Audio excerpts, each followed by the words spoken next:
shovel for the space hubble, piecing up the puzzle, need a buster bubble, evil gonna crumble, yeah? Sit down, be humble, got the body by the fumble, you'll get mad cause I just fight about your uncle. And then they call me the liar. I mean, it's absolutely unbelievable the pathetic techniques that they have to use to prove their heliocentric model. Vibes at the president, Jeran got the evidence. Arrows slaying Jesuits and Zack is evident. That the earth electric and it's resonant. Your residence is heavens and I hope to settle in like some sediment. If we so wrong, why they lying to discredit it? That's not too intelligent. That's a guy, not an in court, but we ain't really in the settlement. It's time to awaken from the pseudoscience sedatives. GLOBEBUSTERS taking over. Bye bye, moon man and rover. That's just so mediocre. Sorry, but your ball is dead. But your ball is GLOBEBUSTERs taking over. Gotta ride this roller coaster, but the truth is getting closer. Sorry, but your ball is dead. But your ball is Inner World Productions. And welcome everybody to GLOBEBUSTERS. It is season 12, episode number 5. As the world turns, not the soap opera, although it is kind of turning out to be a soap opera, but not the intent. We're going to be talking about a few things today, but we're going to be watching a video by Rory Cooper.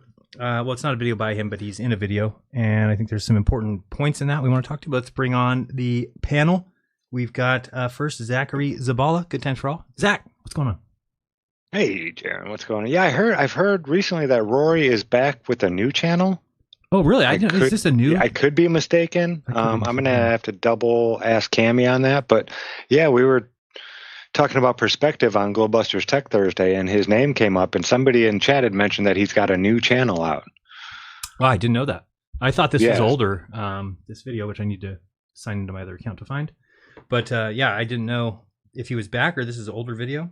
So you think he's back? I'll go find out to make sure, but I think somebody said that he's got another channel, and Cami went and even checked it. But I'll verify that here in a sec. Awesome. And what's new with you? Not much. Been cleaning up some debris from that storm in my neighbor's yard a lot of the week. Just out there with the chainsaw and having fun. Nice. Go love chainsaw. It's fun. It's good exercise and the pay's good. So yeah, I love doing stuff like that.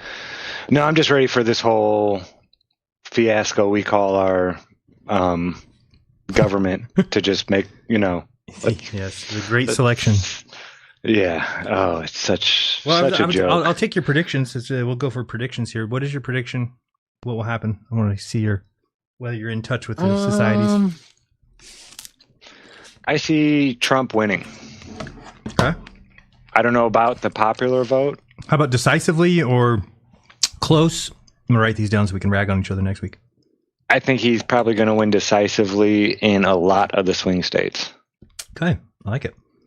I like it. We've also got on the panel Iru Landucci from the land over and across or down under or something. Iru. And diagonal too. Oh yes, diagonal. Yeah, don't forget, man, diagonals. Oh, hello, Jeran, audience, Zack. Pleasure to be another Sunday, and I hope Donald Trump wins. The world is so funny when he's. It's funnier when he's around, isn't it? Yeah, it doesn't. For me, it doesn't matter because after all, I am from Argentina. I know we are done from the beginning of time. God. That's how it works. God, heaven and the earth, and so select the Argentina. Say that is going to be a great place for people, but it's going to be the worst economic in the world. So God put a top and a bottom, and He put the Jews at the top and you guys at the bottom. Makes sense. Well, no, I'm not going to say that, and I'm going to decrete that. Okay. Oh, okay. But something like that. Yeah. No, but it's going to be. I mean, I don't know what's going to happen.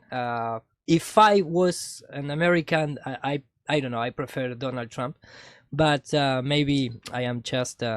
I don't see the whole picture, but I mean the Democrat, the how you say Republicans and Democrats. The yes. Democrats are, Obama, Biden, Kamala Harris, Bushes, etc., etc. Actually, the Bushes are actually on the right, believe it or not.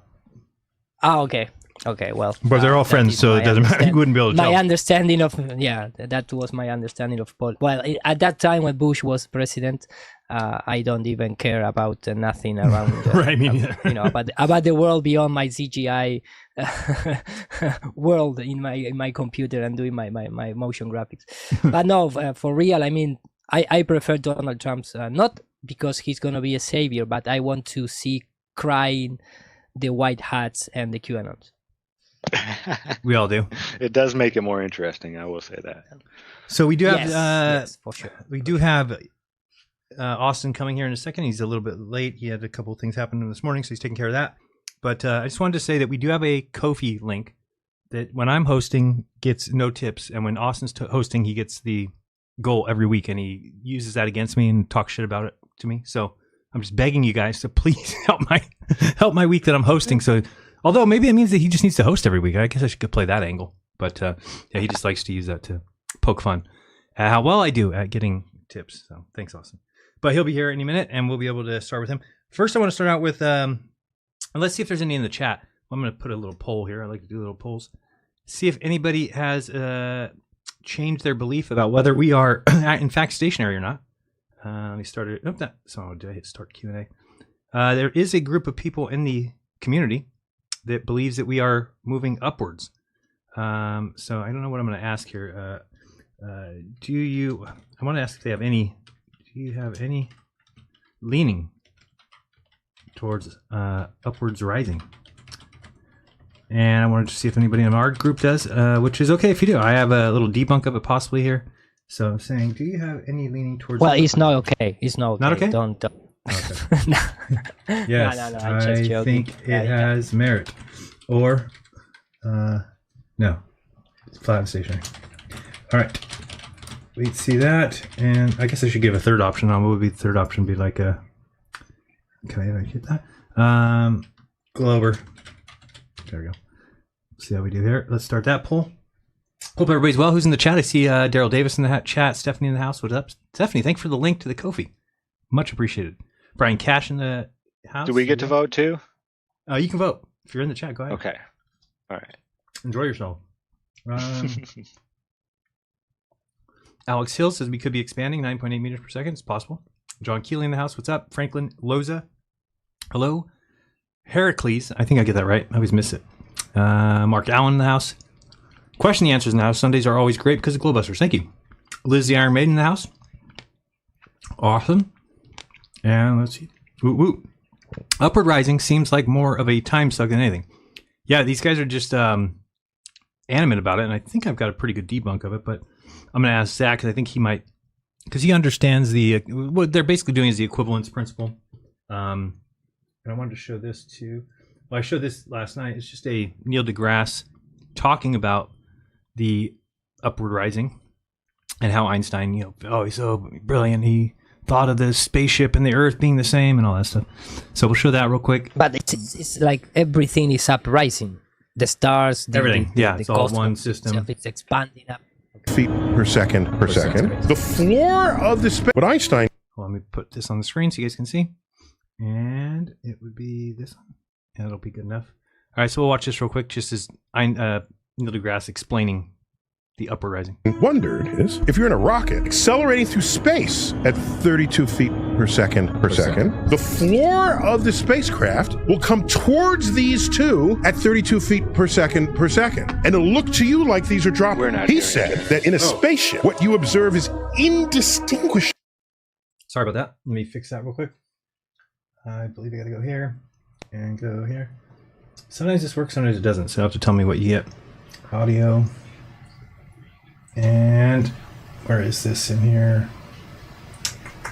Guys, in your OBS magic platform, that thing is, I tried it a few times and I was like, okay, I'm just going to do StreamYard. Yeah, some people don't like it. You weren't hearing that, huh? No. Could you guys hear it? Audience, could somebody in the audience tell me in the chat if you could hear that? Just so I make sure. I might have to have you guys watch it over there. But that's going to suck for the Rory thing, so let me figure it out. Tell me if that fixed anything. Let's see here. We'll go there. Go back here. All right, tell me if you hear this. Let's hope. From what gravity. Yes. Good. Yes. We'll start over. Here we go. Nice. What Einstein wondered is, if you're in a rocket accelerating through space at 32 feet per second, the floor of the spacecraft will come towards these two at 32 feet per second, and it'll look to you like these are dropping. He said that in a spaceship, what you observe is indistinguishable from what gravity does to it on Earth or on any other gravitational force. So that the linear acceleration through space is indistinguishable from gravity operating just by being gravity. This is called the equivalence principle, because the floor is coming up at the same time. He used this argument to show that if you're on this rocket accelerating and you turn on a beam of light from one side of the rocket to cross the rocket to the other, the rocket is accelerating. While the beam is going a straight line across, the beam will look like it curves down because the rocket is coming up into it. So he concluded if a rocket ship and Earth are otherwise identical, then the force of gravity should bend a beam of light. Mic drop. Mic drop. But Einstein... So that's Neil explaining it for us. Basically what I've heard, if I try and steelman their argument a little bit, which I really probably can't, but they're saying, why is there no acceleration down and there's no displacement down? So tell me if you think this is a good explanation for a debunk of this. I think it is. But if we have, okay, so I remember Bob, when he convinced me, or when he was trying to convince me of the fact that we had to have some sort of a downward vector, a electrostatic vector or something like that. When I was just before, I know Ira and I was on the same page and kind of saying, well, we didn't really see a need for it. But one thing that Bob would do is he would take us to space, right? He'd say, let's start in empty space where it's just, where there's nothing around us, it's just in space. And I never liked that because I don't feel like that exists personally. I think that they place us on the Earth and they place us somewhere. They want to place the Earth somewhere. Where are they going to place it? Oh, I got to place it in space. And I think that that's a problem. I think the Earth is all that there is. You don't need to place the Earth in anything. But so I don't think there's a vacuum anywhere where you can go and just hang out. But let's say that we did. So we go to a vacuum and we're in space, but let's say we're far away from anything else. So there's no gravitational pull, nothing. There's no planets, there's nothing. There's just us in space. And let's say it's just we have a glass of water. Let me see if that will show in there. Good enough, it'll show. Oops. And if we had that glass of water, and let's just say there's no gravity pulling anyway. So what would happen to that water? It would just be kind of floating around the glass, right? Let's say it's closed on all four sides. So it's kind of like a closed glass. But the water would just be kind of meandering in there because it's not going to make a sphere, obviously, we know that. And it's got nowhere to go, and so there's no down, and so it's just going to float around there. Okay, that's if you're in this idea of free space. So the problem becomes now, if we take that glass of water, and I'm just going to draw one here, and I think that I'm seeing a Jeranism thing where you're drawing. Yeah, I just accidentally pulled up an image that needs okay. black. Alrighty. So I just grabbed an image I already had. So let's go here. There's your emptiness of space. Now you feel better? Right. Okay. So if we just had this glass of water, but let's say that we've got this glass, I'll go white on here, and it's full of water. And we're going to go right here. Okay, so there's our glass of water here. So what I think that they're failing to realize is that when you have this glass of water, and let's say there's that we're on Earth. So here's a table or something here. Okay. So if you're on Earth and you've got this, well, the difference is that we've got a down direction on Earth. So this water is going down, right? It's going down right now. The glass is going down. Everything's going down. That's the direction that it goes. It's just the table's blocking it. It's sitting on your desk or whatever. So where they're getting confused is that, well, to me, if you move this glass to the right, the reason that the water will then displace to the left is because it's going down, right? So if you think about it, if we went back to space, we remove the table, and we go back to our waters just sitting in that glass, no matter which direction we move it, it's not going to displace because you're not interrupting anything. The water's just going to it might hit against the wall or something, but it's not going to displace like it does on Earth. The reason why if we move this glass quickly to the right, that the water goes to the left is because we just interrupted the down. Okay. So then same thing is true going the other way. If we move the glass this way, the water's going to displace this way. And the reason for that is because the water was going down, you moved it, and it made it go up against the other wall. So that's the right and left. Then they say, well, there's displacement right and left, and there's displacement up. If you moved it up, then the water would go, so you're moving up, so the water's going to go down. But if you move it down, what would happen? Well, nothing, because the water's already going down. So their whole thing is based off the fact that there's no acceleration going down, and why does down act different than every other direction? They don't understand that. And if you try and tell them, oh, it's an electrostatic vector, they say, oh, well, there's no displacement going down, there's no acceleration going down. But it's like, yeah, well, the reason why is because down is vastly different than every other direction. Everything's already going down. So when you move a glass to the left, it's going to go to the right. Move a glass to the right, it goes left. Move a glass up, goes down. But if you move a glass down, it's not going to do anything because the water is going down. So all you did is you're just removing that table, you're moving it down. Well, the water has nowhere to go. So is that not making sense as a easy explanation as to why they're confused about it? Or no? I mean, they kind of get the way Dell explains it. He's explaining what happens when you have a vector. That's all he's really doing. You mean like a down vector? Yeah. So he's just trading out the electrostatic vector and saying, woo-woo, it doesn't exist. And that the ground is then moving up, causing... The ground moving up is what's causing our vector. So there's not much different physically between the two. Except I don't know how they can watch us defy these laws with electrostatics if electrostatics isn't there. Well, I guess the one thing I would agree with them on is that I don't know if we can really say that the entirety of gravity, or what you would call that, is caused by the electrostatics, right? Because it could be many things. Mm-hmm. Right? I mean, we don't know all the factors that go involved. It's one of them, and clearly there's probably a toroid field coming down, which is also like a funnel, which is also going to send things down, especially with that. And that might even create the electrostatic field. We don't know. Thanks to Brandon. We don't know what's up there above us. What does that say? I think it's blocked by that. I got to fix that. I can't read it.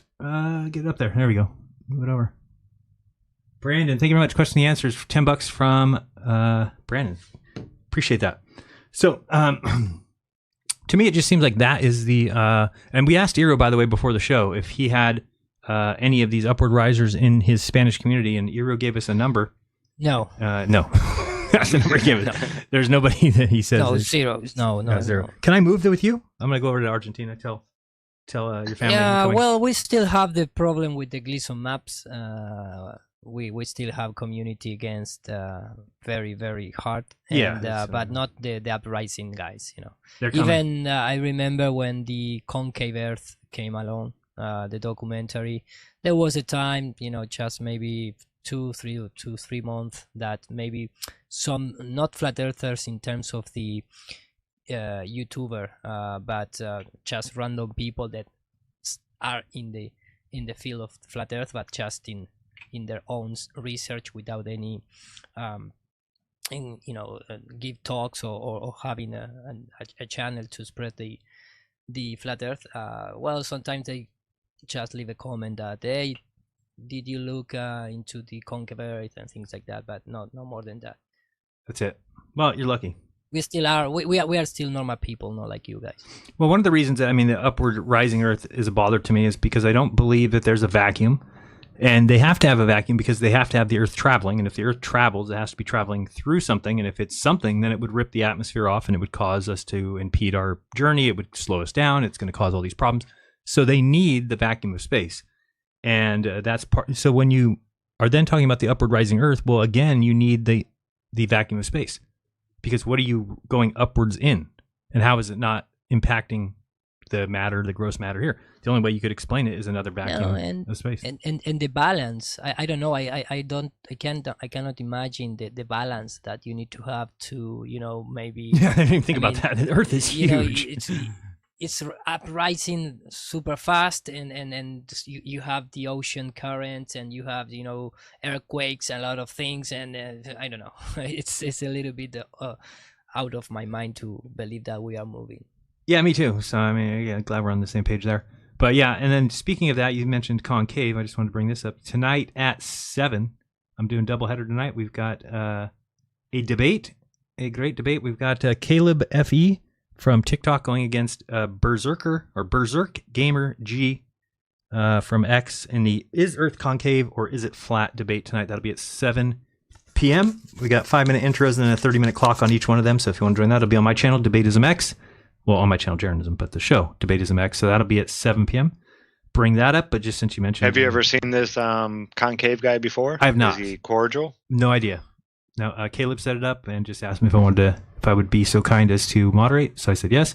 I don't know. I went and saw his Twitter yesterday, and I didn't see anything alarming. But yeah, it seems like the Globers are the worst of the worst people. Like, because I've talked with some of the concave Earth people, back in the day, right. And they were all, polite and this and that, and they never got into name calling or anything like that. It just, well, we disagree on that. Okay, then we disagree. It's, yeah, I'm going to watch this one tonight. I usually don't watch debates with Globers because I just can't stand their it gets frustrating attitude. No, I'm kind of looking forward to this one too. I think it'll be interesting to hear their position and also hear Caleb. So Karen B's in the chat saying, what is making the Earth move up? Because they claim there is no force strong enough to produce a vector, even electrostatics, right? We don't worry about that. It's just like the expanding universe. It's just happening. It's just dark energy is moving it up, I guess.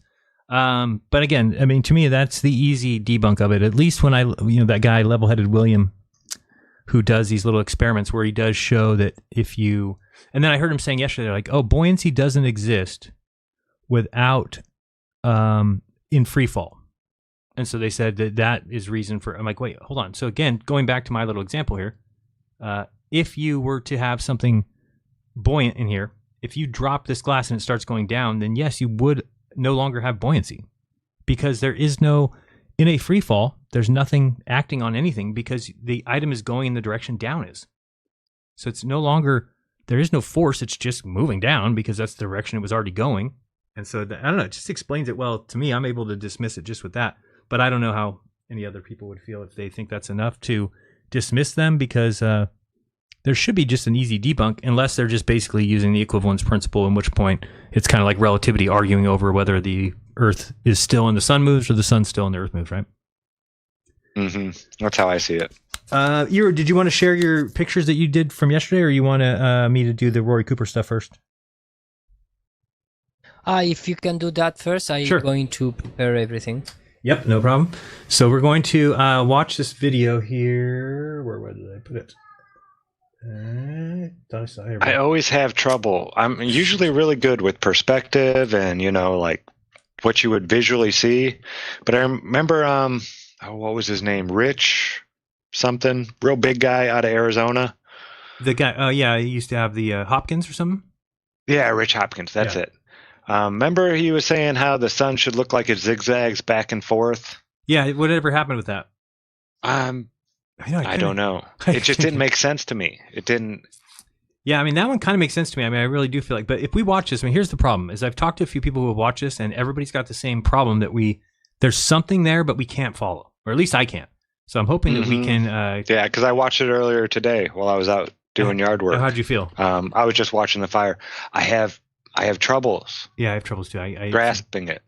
So I'm hoping that people can help us out. Maybe somebody out there's like, oh, I totally get it. I can explain it to you. Because I do think there's something there, and now I just can't find there's a video. So this is from a video from Don't Sphere the Truth. Let me move this over here. It's, oops. What happened to it? There. What did I do with it? What just happened? It was weird. I grabbed the wrong one. Here it is. All right, so this is a video by Don't Sphere the Truth. It's called, just so you guys know, what you should know before the final experiment. Oh, you can't really see that well. Get that a little better. Real quick, big shout out to Murray Cole over on Rockfin. Says, I've missed several episodes and I'm glad you're on today. Tip $50. Thank you, Murray. All right, thank you, Murray. Much love. We appreciate it. Let me move this over here. Okay, so the part of this video that's good is there's a Rory Cooper part where, let me just fix the screen for you. So we'll watch this together. It starts at 10 minutes, and it does go through about an hour and 10 minutes, but I just want to see what people think. So basically well, I'll let him tell you, because he does talk about Einstein here and what Einstein said about there being no way to tell if we're moving or not.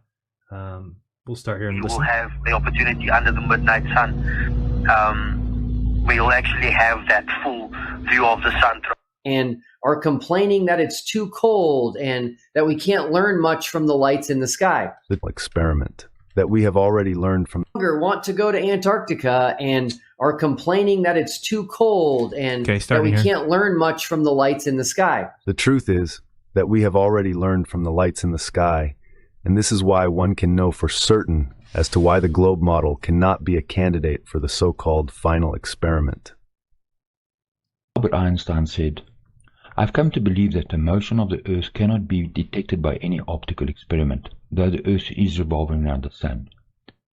Now, is the Earth revolving around the Sun? Albert Einstein said that he couldn't prove it. There's no optical experiment. Now, so I can think of a few ways to test, to see if the Earth is moving. So in this video, I'm going to focus on the issue, is the Earth moving and is the Earth rotating? So Albert Einstein was saying that if you were on this wheel, right, if the wheel was moving, you wouldn't be able to do visual observations to see whether the protractor is moving or if the wheel was moving. So that makes sense where we're at, right? I mean, this he's basically saying is that Einstein's saying if we can't tell the difference between when we're on a moving body or the items moving around us, then if you're moving on this red thing, you wouldn't know whether the red thing is moving or whether the protractor's moving. I agree so far? I know that that's not true. The one way we can test is by using a automated pan rotation head for a camera. So that pan head we can set on a timer. And just so people realize why this is important to me right now is because going to Antarctica, if I can do what he's asking us to do, I'm going to have a pan tilt head kind of like that, that's going to be able to rotate 360 degrees. And so I've got the setup, we'll have the camera, we'll have the sun, which should be stationary in the sky, and we should be able to determine according to what he's saying here. But I this is where I kind of start losing. He loses me a few times because I can't tell what, is the platform moving, or are you claiming that we're moving like that? Well, you'll see. It's going to do a rotation over a period of time. So how can this help us to test?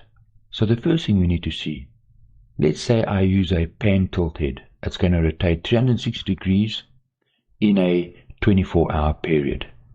Doesn't matter where I stand, my position, my speed will be constant over that 24 hours. Now, it's not the same if I'm moving. If I'm rotating, my speed cannot be constant. So the person in the middle, he's turning to his right 360 degrees, but so is the person on the outside. But what's the difference? The motion will be detectable in your video footage. So let's look at our first piece of evidence. Now, what this evidence is going to reveal, that the Earth is not moving. The Earth is standing still. So how do we prove this? Our first piece of evidence is from Fraser Gunn. He's got a YouTube channel, and his video is entitled The Takapo Night Sky, a 360-degree pan. So let's see what his footage looks like, and then we can analyze it. So here's his footage. His pan tilted, he's rotating to his left. Should I speed it up a little, maybe? And that's the night sky. So, is the Earth moving or is the stars moving? This footage reveals that the Earth is standing still and the stars are moving. Why? Because of his pan tilted. His pan tilted is rotating, and it's rotating to his left. So how does this footage then prove that the Earth is not rotating and that the stars are rotating? So let's have a look. If you are facing forward, right, you're going to do a rotation in a 12-hour period, and it's a 360 rotation. So what must happen? If you move forward and you rotate, you're rotating to your left 360 degrees, well, you can't see the Milky Way galaxy in front of you for 12 hours. I'm already confused. Why did that person turn so fast? Yeah, and did we see the same? The sky looked like it kind of changed to me. It wasn't like he was pointed at one thing in the sky and keeping it on that. Yeah, I was seeing stars coming into view that weren't in view at the beginning. So yeah, this is moving. It's moving right on the screen. His pan tilted, he's rotating to his left. Okay, so this next one is where I start getting lost. So, is the Earth moving? Or is the star moving? He's not facing the Milky Way now. He's turning away from the Milky Way. But the Earth is standing still, and the stars are moving. Why? Because of his pan tilted. His pan tilted is rotating, and it's rotating to his left. So how does this footage then prove that the Earth is not rotating and that the stars are rotating? I see what he's saying. So this guy just did a 360 in 12 hours. That's why we saw it night the whole time, right? If it was 360 in 24 hours, you would see daytime. Yeah. Okay, let's have a look. So then he's showing this guy, and he's going to show him rotating in 12 hours. You're going to do a rotation in a 12-hour period, and it's a 360 rotation. So what must happen? If you move forward, and you're rotating to your left, 360 degrees, well, you can't see the Milky Way galaxy in front of you for 12 hours. You'll be facing the wrong way at the end of the rotation. And if you rotate to your right, well, you can't see the Milky Way galaxy at all during that 12-hour period. So did he rotate 360 degrees in that video? It looked like it, but it would have been in less than 24 hours. In the wrong way. Right, so I find it a bit strange that Albert Einstein said that there's just no way that you can test it. Remember, we'll get given an answer and we're going to test it. So, evidence number 2. If I compare both camera movements, one to my left and one to the right, over a 24-hour period, 360 pan left and right comparison over a 24-hour period, well, your speed of the camera is not the same for both. And where you're facing can't be the same for both. Right, so we're still using the pan tilt head. We 24-hour period, 360 rotation. So let's analyze that a bit more. If I'm facing the moon, right, I've got a palm behind me. That's a marker. The moon is a marker. So I do think it's easier to kind of watch this and think of the sun as the item, because if you think of the moon should be orbiting. So it's going to make it a little difficult if you think of it being the moon. But if we pretend this is the sun, what heliocentrism says is the sun stands still, and that we turn, causing day and night, and that if this was like the top of the North Pole or something, then you would be able to turn completely. Yeah, I had that same thought earlier, Jeran. I was like, okay, I'm just going to pretend like it's the sun. Right, it's just the moon would be moving. Yeah, the moon's a little hard to tell. And we have time, a 24-hour period. So if I'm rotating to my left, the motion of the camera and the rotation speed of the camera will be different, because the rotation of the Earth has to be added to the rotation of the camera. It will become evident. So, in the opposite direction, I can only ever face the same direction as the moon, and the speed of my rotation will be different.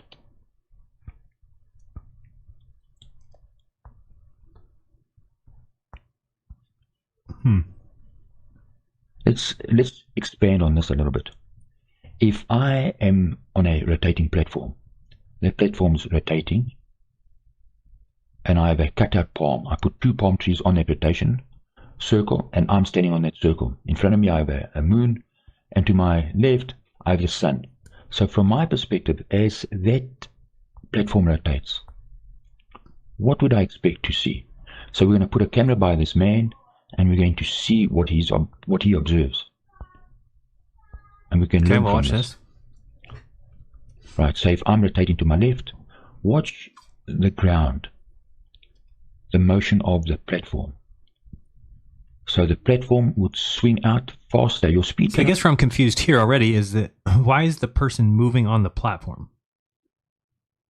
That's, I guess I don't get. It almost is like this person's moving. Yeah, wouldn't you just turn in a circle? They're like walking across the ground. See that? When you start, as it swings by, you'd see the sun twice. And the moon, you would see it once again as it swings past when you end. But look at the motion of the land mass. Its speed isn't constant. The speed would pick up and slow down. Now, if I rotate in the opposite direction, from your perspective, the landmass must push. Because this part right here, Zach, watch what the moon does. And kind of picture this is what they were saying, the zigzag. The moon right here, even though we're going to be rotating around, you're going to watch the moon do a back and forth kind of zigzag. Sideways, then push backward. See, now it's going to get here, and the moon has to go left. The vegetation would change. Now the landmass would push to your left, you'd be pushed to the right. So that's the zigzag. Now it's left. To the left. And as we get over there, it's going to come back right. And the moon would constantly be in front of you. See, that doesn't make sense to me, though. So if we apply this, we can see. We don't see this when we're using a 360 pan tilt head. When we use this equipment, what do we see? Well, everything rotates around your center point. Everything rotates evenly in the same position. It maintains its perspective. Everything maintains its perspective as the pan tilt head rotates. So, let's apply it to our train wheel. If I'm rotating in one direction and the protector is rotating in the same direction, you'll be able to tell. If you rotate in the opposite direction, there'll be a change in speed. It's logical. It's simple. So why did Albert Einstein say that he couldn't detect it? Someone said to me, do you know what the wave particle duality means? I say, yes, it means Albert Einstein is making up a lot of stuff. If he can't even tell you if the Earth's rotating or not, no matter what he invents, how can I trust that? Is it just more made-up nonsense? He's just making stuff up. It has to be. So let's look at some more evidence. Evidence number 3. Right, if you see this, right, there's a long exposure of some stars. And this proves that the Earth is standing still and the stars are moving. So how can I say that? Let's have a look. If you had a rotating platform, you cut out some cardboard trees. Let me just explain something really crazy. If everyone think right now where your north is, think of where north is, think of where the North Star is. Okay, once you have that, just realize that in the next 24 hours, you are going to do a complete circle. You're going to orbit a complete circle and come back to where you started, even though you've been staring at the spot where the North Star is all the time. We actually spin around it, supposedly, which definitely sounds provable. Right, and you hung up some lights in the vicinity. And if you were rotating, would you be able to tell if the stars were rotating or if you were rotating? From this footage? No, you'd be able to tell if you were rotating or if the stars were moving. So what would you see from your perspective? Well, from your perspective, there would be a parallax shift between the lights. You'd be able to tell because there'd be a parallax shift. And the stars that are further away would move faster, but they would have to move at a 90-degree angle to the axis of your rotation. Shit, sorry. If you were rotating, the stars have to move at a 90-degree angle to the axis of your rotation. So therefore, the stars can't move up and down. Like we see in this picture. The fact that you see the horizon tells you there's a problem, that the stars are moving. So how? Let's have a look. Remember, if you were moving and you were rotating, the evidence would be there. Your speed would be different. Your speed would change. How can your camera only pick up the rotation but not the sideways motion? And if you were moving, your speed won't be the same. You would slow down at this point, and then you would flip around and pick up speed. So let's have a look at it again. You would slow down, and that motion would be evident in your video footage. So the fact that we see the horizon tells me that... Anybody getting this yet? Because I'm not. No. I'm struggling with it.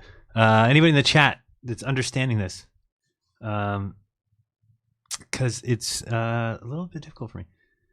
We'll keep going. I've always had trouble with this. Always. And he goes on for another 50 minutes. It's like, okay. The stars are moving. How? What does the horizon do for you? Well, if that's the horizon, your camera is lined up with Polaris. If you were rotating, how would you have to be rotating? Stop and think. Remember, we went to question things. That means you need to question and think. Upward circle? Like this. Yeah, okay. Can you rent out a planisphere? Possibly. That would be the angle of your rotation because you are lined up with Polaris. The rotation would be around your camera. And if you moved your position, or you had a friend and he moved 5,000 or 6,000 kilometers to your right or left, you can't both be rotating, yet you form the same thing. So the answer is logical. Because both of you see the horizon, it implies that the stars must be turning. You're not moving, the stars are moving. The Earth is fixed, it is not moving. So Albert Einstein, right, can't work out if the Earth is turning, but he can measure the Milky Way galaxy in light years. Do you see the problem with this? Seriously? They can tell you the measurement of the Milky Way galaxy in light years, and it's a gazillion billion light years. See the problem here? How can this be? He can't tell if the Earth is turning. Not smart enough. Look, if this airplane comes to you head on, these two airplanes are traveling at the same speed. The speed that you see the airplane traveling sideways will be slower because it's further away. Just think about that. Just think about that and apply it to the Milky Way galaxy. The sun followed by the moon. It's a time lapse. So here's the video footage. Let's have a look at it. Here's the video footage. Amazing footage. Just flippin' stunning. Right, so this is in the UK. He sees the sun rise up and set within that frame of reference. Within these buildings in front of him. So where's the sun? It's in front. And where does the sun set? It sets in front of him. So here's our observation. That's got to be like a wide-angle lens, then, right? Where? Well, in front of him. Which one was that? That's got to be a wide-angle lens if he's seeing it go. I think so. Oh, yeah, look at that. So you're going to say, well, how do I come to that conclusion from that video footage? Remember, the value is in your application. So we're told that we're living on a spinning ball. That video footage tells me that no, we are not. So how? So let's have a look. Look, if you're on a wheel and that wheel is turning, right, and there's a ball, if that ball is the sun, right, you have to face the same direction. He's not turning. For him to see the ball, the sun, he must turn. And then the buildings can't stay in front of him. Right? So let's look at that in its application.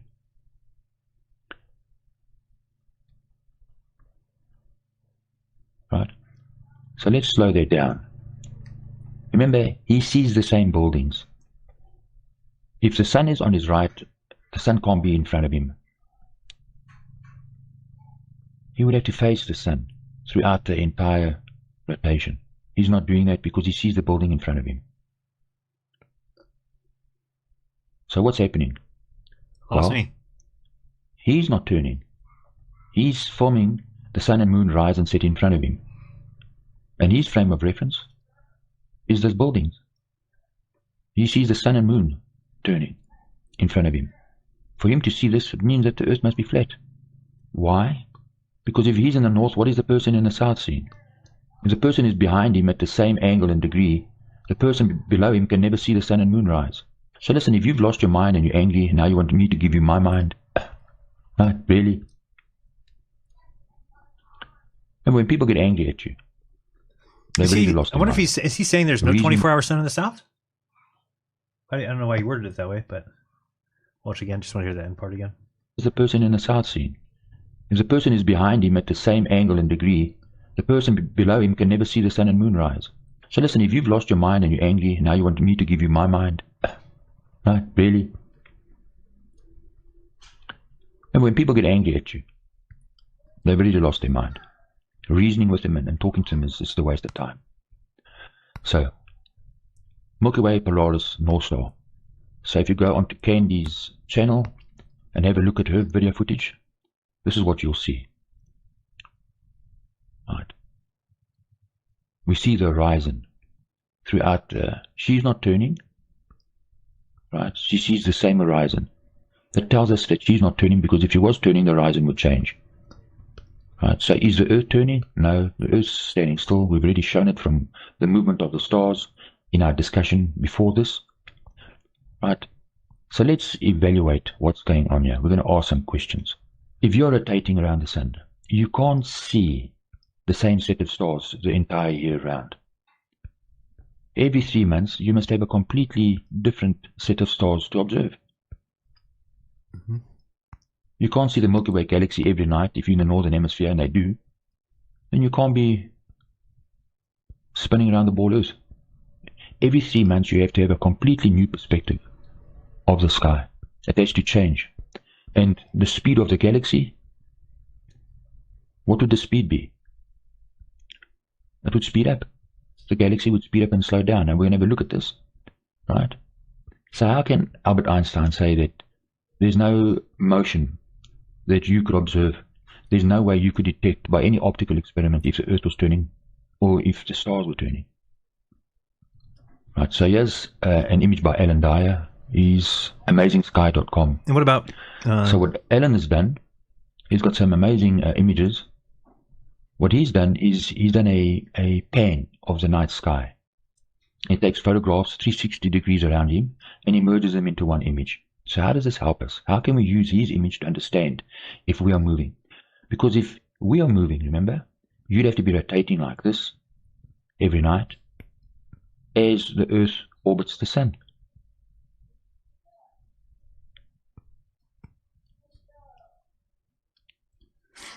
Right? So you won't be able to see this. You can't see this. Because remember, he takes a 360 pan at night around his position. So how does that help us? Well, what do you think? He wraps the I can't follow pan it. around him. It's at night time, so he's on the dark side. So that's saying No, what the real me sun neither. is. That's the sun, and then that's supposed to be the planet. And if that's Okay. your motion, But why would they be spinning like that? really? I mean, freaking seriously. You believe you're living on a spinning ball flying through space? And again, this is the scientific method to make predictions and to test them. Look, the Earth's supposed to be rotating easterly. If you're in the northern hemisphere, your watch must read this way. In the north, it would read this way, but in the south, it would read opposite. So you can't have the same watch. You're still rotating easterly. So what does that mean? How do we apply that? Well, in his footage, the person is turning to his left. Now, this is a problem. Remember, the Earth must be turning, and the sun must be standing still. So the person can't turn to his left, like this. The problem with the Did you hear that sentence again? I gotta listen to it one more time. Just funny how he takes a 360 like this. The problem with the footage, be turning, and the sun must be standing still. So the person can't turn to his left, like this. The problem with the footage. Right, we'll deal with the time in a few minutes. So how should it look? Well, remember, the Earth must be rotating easterly. He has to turn in the opposite direction to counter that rotation. And he has to turn and keep the sun in front of him. Because he's on a spinning ball. He can't turn 360 degrees and look in the opposite direction, because then you won't be able to see the sun. So what would the footage look like from his viewpoint, from his perspective? Right. So the Earth would have to, the South Pole would have to rotate, because he's rotating to his left to counter the rotation of the Earth, which is going easterly, that direction. He has to keep the sun in front of him, and the Earth would be rotating in front of him. The landmass would be pushing forwards and backwards, the South Pole. So this will be the only place in the world where you'd get this, if it was real. But it's not real. It's a lot of garbage. Right. So there's a problem with the footage. The second thing we need to understand has got to do with time. Remember, another issue is that the Earth rotates and it's moving sideways at a phenomenal distance. So, for goodness sake, how can people ignore the Earth's orbit around the sun at the same time as its rotation? They forget about, what about the sideways movement? So this would upset your whole filming thing. Your footage would slow down and speed up. I mean, what is wrong with these people? I mean, this person is so busy saying that flat Earth is in denial. No, he's just as dumb as a sack of bricks. Let's have a look at time. You've got two people in the South Pole. Their time can't be the same. The person closer to the North Pole, right, would be rotating, look at his time, and the person further out from the North Pole would overtake, so his time would be completely different. So how come they don't look at this? What does you mean time? I think like actual time. Because how long does it take a well, I think he's talking about that. Is that what you got at it, or what were you thinking? Out from the North Pole. No, I don't get it. I mean, I don't know what he's saying. Their time would be different. So how come they don't What he means by forget that? the midnight sun? Show us this. We'll listen a little bit Now, more. there's something else that you need to understand. That this guy who's shouting the odds at flat earthers and saying we're in denial when he's a complete moron is time. Remember, to watch the midday sun, the shadow has to move from the one side in the South Pole to the other. while that happens, what has to happen.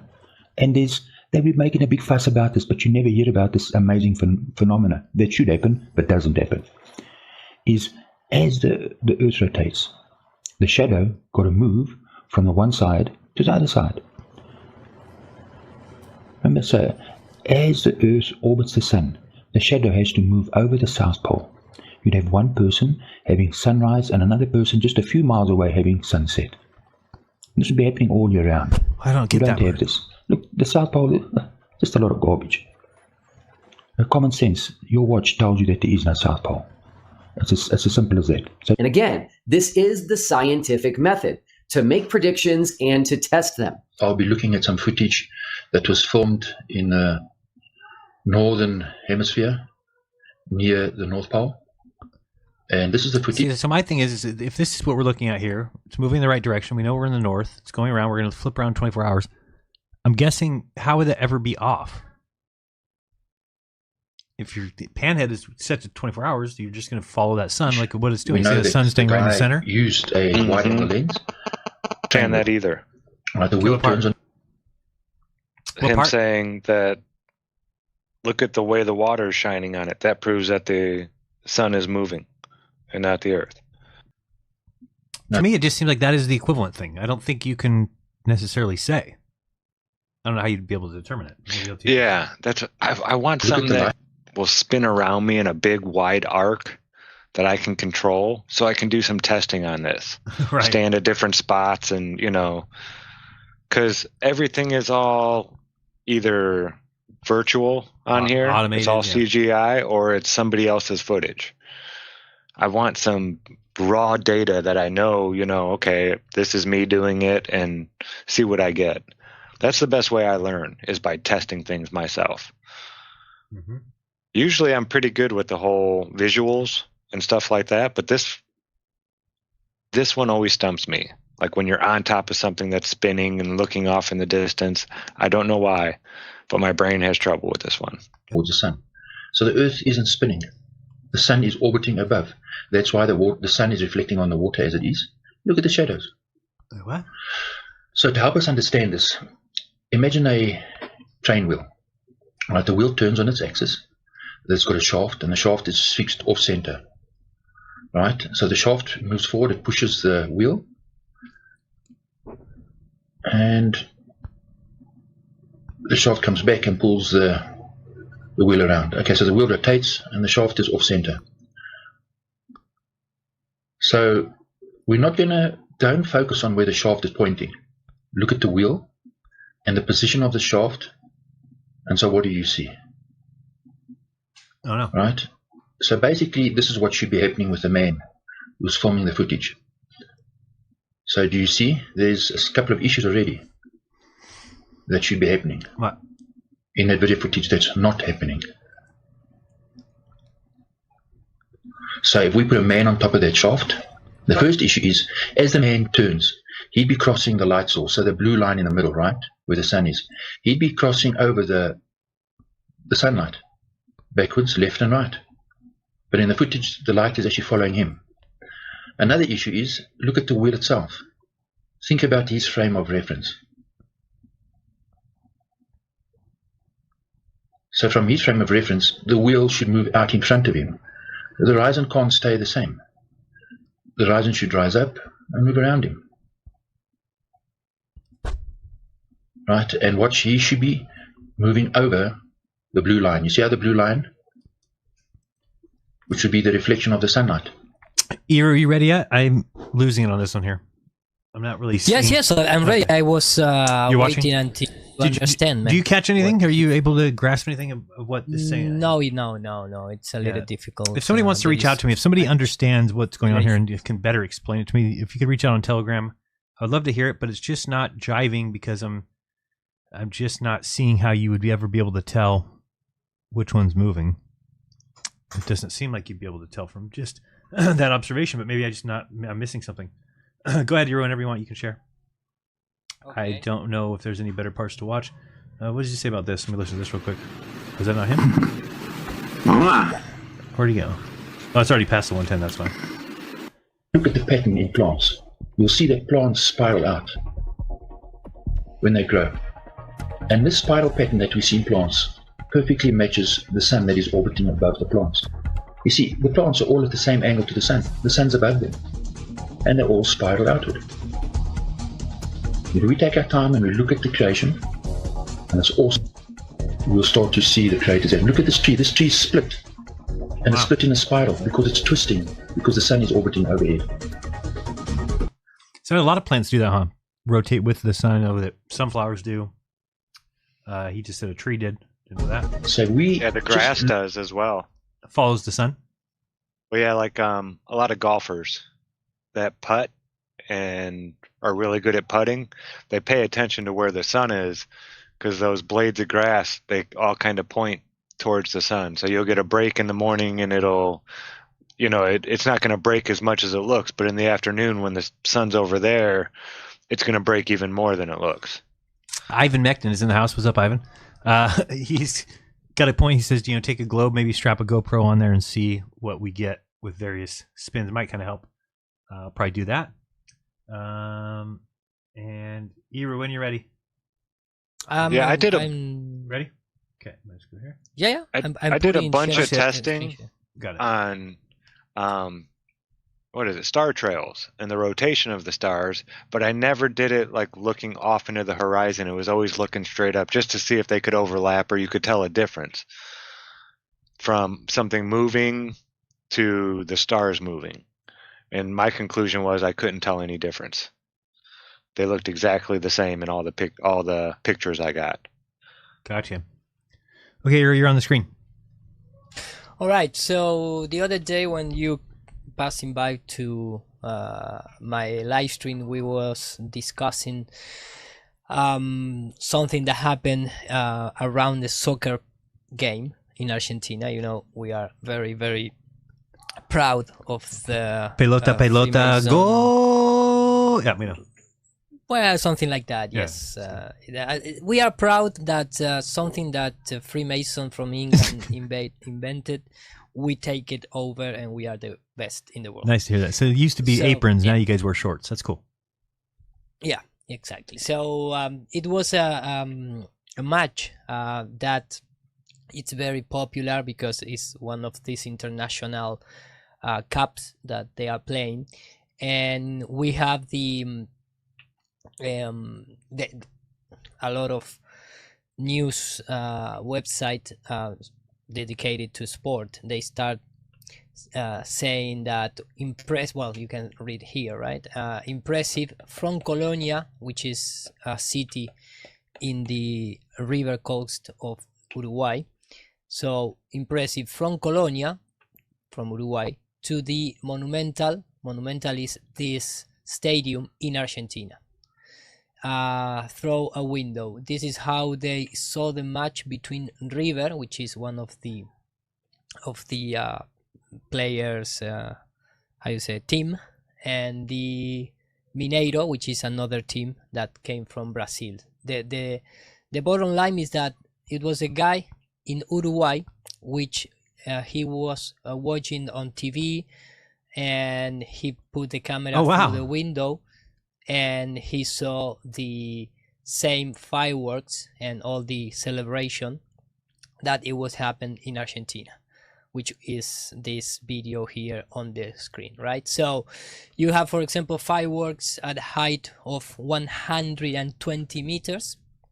The whole stadium height is around 40 meters. And we are looking through like 55 kilometers away. Of course, you can see some of the lights around there, which are in buildings that are maybe around 40 meters, 60 meters, things like that. Of course, this is just a low quality image, but we take this to remind it, some other stuff related with this type of observation. So maybe what you saw was take a look of these trees here, this road over here. That is this part in the daylight, if you wish, which is around 15 meters above the river level. Okay. Or we can call sea level. And there was a guy and I think it was like 2012, 2011, something around that, that he filmed from the same location, but not through a window of some building, maybe 30 meters above the sea level, but just above, around 10 meters, 12 meters above the sea level. He records a video showing the this, which is a lot of buildings, and this is just a regular camera. Oh wow, look at that. He filmed a lot of buildings that belong to Buenos Aires. Again, around 50 to 60 kilometers, depends, because some buildings are way inside the Buenos Aires, and other ones are just how many kilometers, right? So I can give it people the mile, normal people who deal with miles. Well, you need to make the transformations, but yeah, tell me the kilometers though. Yeah, 50 kilometers to 60. Okay, gotcha. So 50 would be around 40 miles, 31 like miles, and then 50 to 60 would be 37. So 31 to 37 miles. Okay, go ahead. Yes. Okay. So he filmed a lot of buildings, and of course that we can say that it's very difficult, almost impossible to see in the world spherical Earth, because, and this is the thing, when you look into Buenos Aires from that part in Uruguay at that height, you must be remember that there's only 12 or 14 buildings that are that have a height above the 150 meters. If you make calculations, and I have here a PDF made by a guy who is civil engineering. Let me just put it very quickly. What do you think the tallest building over there is? 200. The tallest is 200 meters. And the lower down, not the lower, because there's only 14 buildings that have a height between 140 meters. You need to convert into feet. I cannot do that. That's just a times 3. That's easy. Yes, this bottom line here are the meters of just 14 buildings. But when you look into the video, you can see more than 30 buildings. A lot of those buildings are just buildings around 60, 70 meters that supposedly must be completely obscured by the curvature of the Earth at that distance, based on 10 meters above the sea level. But there is a PDF that the guy made for me quite time ago, but let me just bring it very quickly. By the way, I have Austin Whitson joining us. Austin, how's it going? Maybe he's joining us in spirit.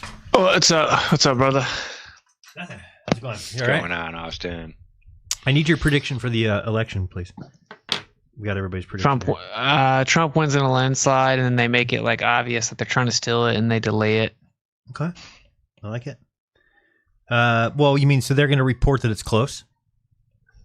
I think it's going to be just like last time, but way more extreme. Like last time, it looked like Trump was winning in a landslide. Right, and then they brought. So he was. And all of a sudden it paused and it shot. You know what I'm saying? Yeah. So yeah, I'm actually expecting to see like typical swing states flip red. Okay. So that's just my prediction, because I think that's the best way to get everyone freaking out, is to make it look like he dominated and then still try to steal it. So I'm talking like Michigan, Virginia, Arizona. I think that they're going to go red. Like, I think Virginia's going to go red. Yeah, I think the Stuff same. like I think it's going to be like Crazy. 65-35. Like, it's just going to be a blowout. Yeah. I just think that's the. But as far, I then also heard some rumors like, oh, here's how it could be whatever the number is, 269 to 269. I'm like, oh, wouldn't that be perfect if it's a tie? Well, people are going to get really triggered about this, but like, this is the only time I've ever considered voting. I've never voted in my whole life, and it's only because stuff like, did you see RFK post that they're going to ban fluoride from drinking water? What? No, I didn't see him say that. Really? RFK just made a post. Yeah, say they're gonna ban fluoride from all drinking water in the United States, and that it's illegal in 98% of Europe, and that it's a neurotoxin and has all these crazy ill effects, and that they're gonna ban it. Wow. So stuff like that, where I'm like, I mean, dude. Yeah, you gotta love that. All the other stuff, whatever, but it's like, can we get the fluoride out of the water? Can we get some of the which is like a no-brainer, stuff right? out of the food? Yeah, or like get these atrazine cleaned out of the groundwater. I mean, there's like now proof that it reduces the gonad size in every invertebrate, and it's still the #1 pesticide used in the United States and illegal in every other country besides I think New Zealand also uses it. But anyway, it's crazy. It's like how do these are decisions that should be made right away. You do a couple tests, you're like, hey, this is causing male frogs to turn into female frogs. Oh, we should probably not use it anymore, considering it's we shouldn't allow it into the groundwater, the Right. drinking water of our citizens. Or like tons of the stuff allowed in the food here is not allowed in Europe. Yeah, right. So it's like it's like a normie should be able to understand that. Like Subway another bread continent is did considered it. cake in Europe. Bro, a whole They other can't continent. call it bread. Yeah, so that is weird. and we have like all our candy is not the same as theirs, right? You know, Skittles, Starburst, all that. We have all the red dye 40, yellow dye 40, but they're not. That's illegal in other countries. So you think that because they make a new product, but the new product is just made for the other countries, and they still sell the shit product here. This is the worst part. These are American companies. Right, I know. But I mean, people need to realize this is why. And you made a post. I don't know if it was a post on Facebook. Somebody actually shared it, but I saw it was you, where you were explaining what health is all about. And you're absolutely right. It's everything has to do with what you put in your system. That's everything. And that's why it's taken away. That's why they want you to eat 3 meals a day. Everything you're doing is causing inflammation, causing illness. Pretty much every illness probably comes from food. Yeah, People just all that eat nonstop all metabolism. day, every day. Yeah. You said, and I agree. I eat 1 big meal a day, and then I'll have like a small thing to get me going, maybe, or something like that, or something. I usually eat my biggest meal right before I go to bed. I've been told my whole life that's so unhealthy. You're going to put on so much weight, and look at me. You're so fat. Yeah. All right, Ira, sorry. Go ahead. We interrupted your presentation. We're ready. No, that's okay. That's okay. So this guy take all the information and pictures from that video, and he start make the calculation. But based on the American measurement, you must be taking into consideration that we are looking something around 32 miles in distance, plus minus, because some buildings are more in the distance, and other one are, the front line is 32 miles. Then you have buildings that maybe are 35, 37. Okay. And the observer height is around 50 feet. Okay. So you always keep in mind that you should have like almost 300 feet hidden. Of course, if you want to, 360 feet hidden. If you want to believe in magical refraction, it's around 300 feet. And when you start making the comparison, remember that, for example, the taller building, which is this first one, it's around, let me just make a very quick conversion from meters to feet. You know what I think is one of the it's around 200. Oh, go ahead. 200, yeah.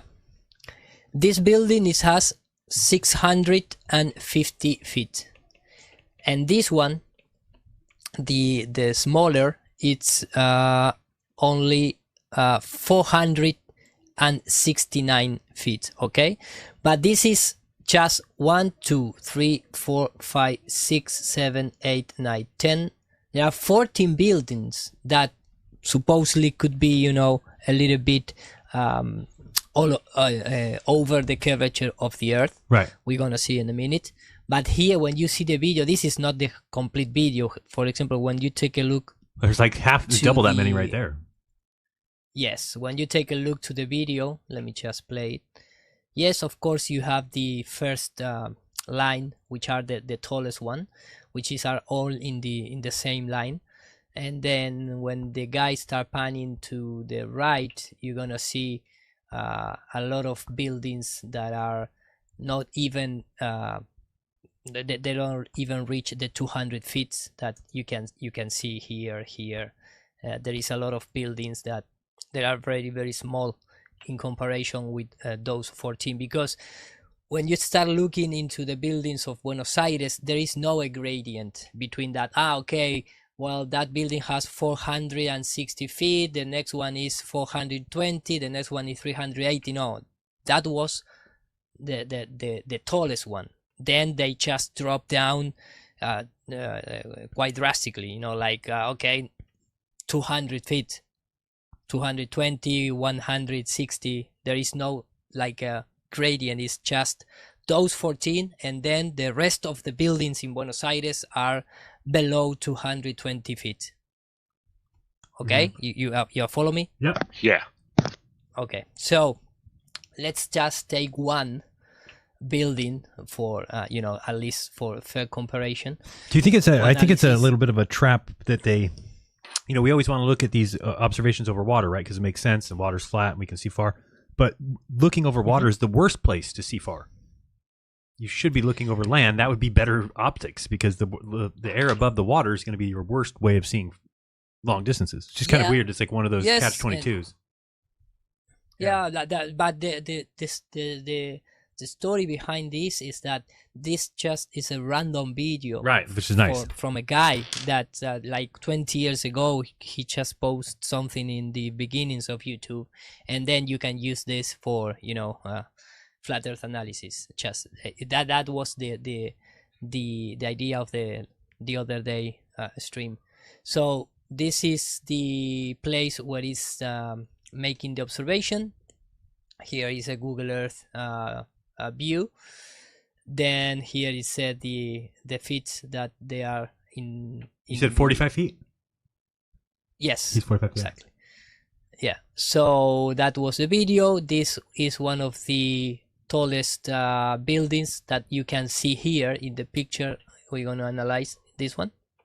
Okay. Is these two buildings here.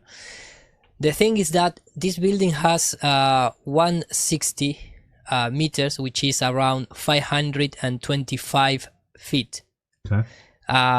Okay, so when you put this in AutoCAD and you take a look of the and you make the measurements, supposedly this is what is you know, the blocking part, it's around 61 meters, which is around 200 feet, which is obscure. And then you have a rest of the building of 117 meters, which is 383 feet. The problem is that when you start making you use the MetaBank, for example, Earth calculator.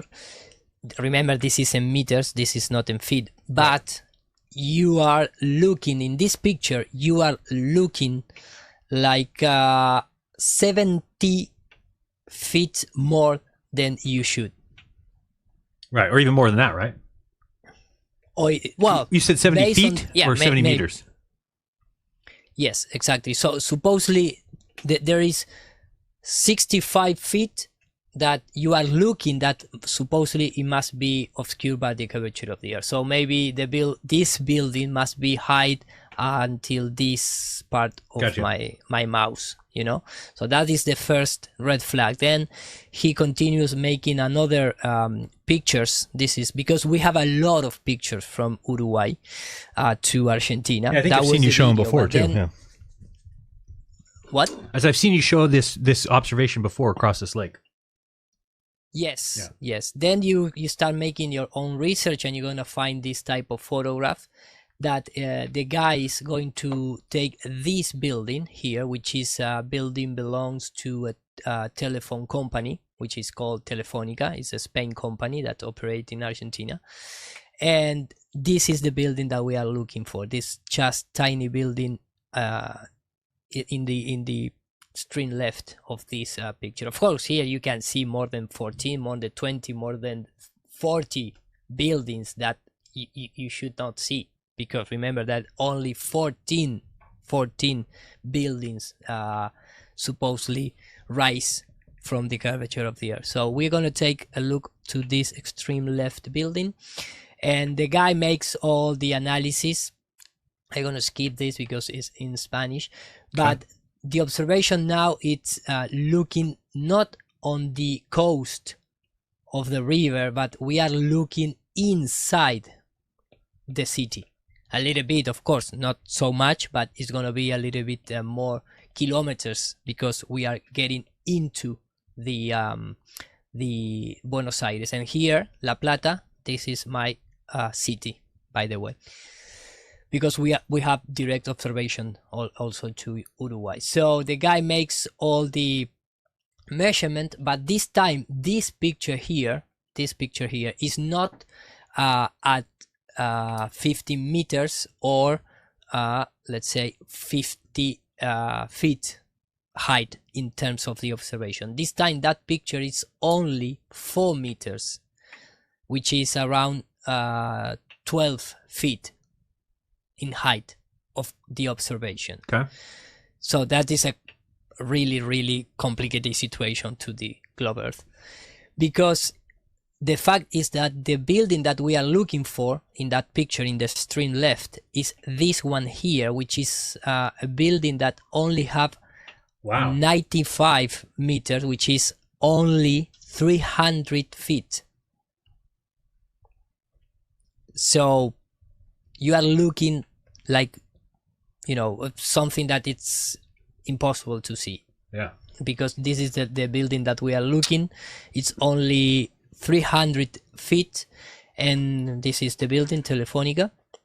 And when you make all the calculations, the building must be high completely, even like 30 meters. So I mean, it should have 400 feet of curvature. I'm gonna have to put Ruhif on this to figure out how hard it is for him to turn up the refraction dial until it matches. It's gonna be difficult. But it doesn't matter if you turn on the if you're a glober, it matters. Refraction. This is when you see with the red circle or ellipse, it's even considering the refraction. Right. If not, if you don't consider the refraction, it's the measurement above.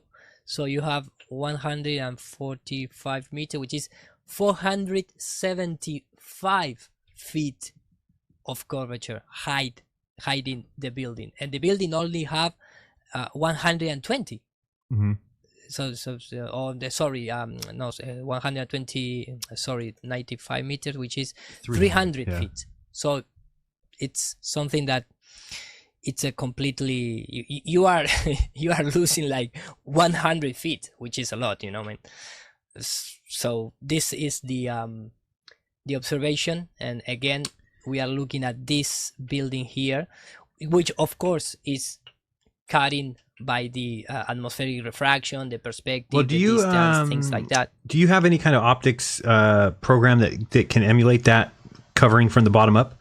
Because I don't know if you guys have watched, but that guy who's been doing he was on GLOBEBUSTERS last week, right? Doing the all of his lighthouse work, or not his lighthouse work, but his distance work with the boats and things at that jetty. And the way that he has it ramping up and then ramping down, it just makes a lot of sense the way that he's describing it. I'll have to show you here, because he's basically saying that how the water ramps up to our perspective. And so we know that water's not actually moving up. It's actually just level. But if it's moving up, and then it has to come back down on the other side. So he draws it like you draw the line up to the horizon line, and then there would be a line going back down. The line has to get back down to the level. But since the water ramped up, that's what we see blocking those distant buildings. So I think his description is pretty good. But did you have anything that you have shown? The video to take a look? Yeah. I mean, I'd have to show from last week. But have you done anything in your editor or anything that shows that, or have you been able to show why that water would cover it like that? No, not in that sense. Gotcha. The simulations that I made was based on I don't know if this is okay, because I have a lot of course PowerPoints with a lot of things, but the simulations that I did was more based on. Let me check if you've done a lot of stuff on like here. light and on the sun and the atmosphere, things like that. Yeah. Okay, I have a problem with PowerPoint. That is why I cannot play the video, because supposedly it's unlicensed. But no, let me just play video very quickly. I think I got something around, because in here I have a few simulations, but let me just I'm waiting that the file stop to present me the the options. Let me see if I can find. Well, this is something at least to keep in mind, that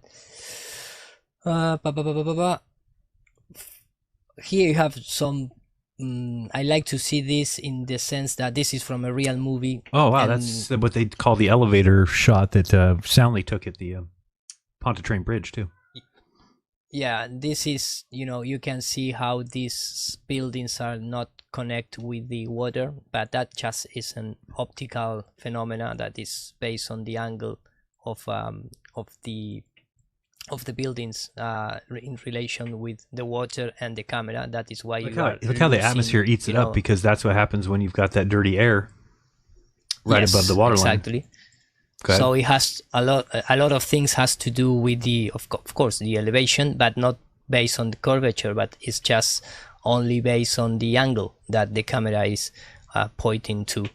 So here you can see some buildings start up here again, and this is the the mirror between the sky and the water, just in that line. But remember that, and I like this document from the NASA, because when they talk about the astronomical observation, they are trying to, well, no, not trying, they say that in this document here, you see that of course they consider that the earth is flat, and you have these 20 degrees from the horizon to the sky, which are something that everything is has a lot of refraction. So when you make supposedly astronomical observation, you're gonna fight with this atmosphere in the astronomical refraction. Of course, that is based on when you go to some observatory in the mountains and you trying to see, not aiming to the sky, but aiming to the horizon and trying to see planet or stars there. But when you take that into consideration and you start, I want to find very quickly the. So I'm going to close the poll. We had the final results of 83% were no, it's flat and stationary. 11% say yes, it has merit, talking about the rising Earth, and 6% are globers. I'm going to put that out there. Okay. So now you know. We are. Okay. Let me just reopen very quickly the PowerPoint and see if I can show you this quickly. Yeah, now I can show you. I like that document because when you start, no, I cannot make it, man. It's not going. Yeah, no. I'll show you this one here when you get a chance. Something is, yeah. So getting back to no, because I used to have that video, but I don't know exactly. I have here the JPEG, and I have a lot of video that showing the based on lab and control environment how you can recreate all the Fata Morgana experiments, with the superior mirage, superior inverted mirage, the all the stuff, and it's pretty nice because you always are looking to an object that is already there. You cannot produce in the lab something that is hidden and rise up to your view. It must be there. Maybe you are not seeing because it's in this angle when the refraction produces quite a lot of it has a lot of effect, so you lose the information, but not because it's hidden, but it's because it's blocking by the atmosphere. So of course you can have some superior mirage that is a little up and the horizon to you to see, but it's not because it's hiding and rise up. It's because already there. and then I have a little. I used to. Let me show you something real quick. You tell me if you would think of this. Okay, no, go ahead, man. I'll come right back to you. I just pulled this up. This is from 2 weeks ago, and yeah, I already see it. Yeah. So I mean, it's pretty interesting though. What he's basically doing is that the boats go off, the ground rises up, and then wouldn't the boat have to come back down? It's almost like we expect the boats to go ramped up, and then they would level off, and then call this the new level. But that's not really what I think would have to happen. I think it needs to come back down. And that might be, it's a good explanation for why we do see boats appear eventually to go over the horizon. But I thought he did a pretty good job of explaining it. If people want to watch it again, that's from October 20th, 2 weeks ago. And I think that he just does a really good job of explaining it. Go ahead, Ira. If you want to go back, I can pull you back on there. Yes, no, but I was trying to find that comparison video where I have the document of the NASA. I don't know if this one. Okay, let me see if this one with the sun. But no, I don't think. No, I don't know where it's because I put it into the PowerPoint presentation, but I don't have maybe. Or this one, maybe this is the stars, I think. Okay, you keep looking for that. I'm going to pull this one up one time. We'll play this. All right, and then the next one is that, and we'll just go straight to this one because that was the thing. Okay, so we see. So we remember this image of these ships here, right? And technically, we know that they are all the same size, right? So when we're seeing them like this, but now someone looking from the other side of the horizon. In the exact same position, same observer height, distance from the horizon, this is what they're seeing. They're going to see the opposite. Okay, so wrong way.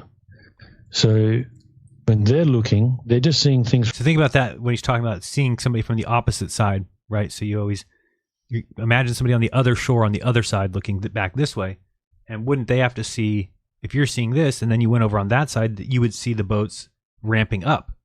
So it doesn't have to ramp down from your perspective, your point of view. From the opposite. Now, the things that are the closest to the horizon will look larger and higher than the things that are further away from the horizon, which will now be even smaller and lower. So it's just the exact opposite of how we see. Everything in front of the horizon is larger.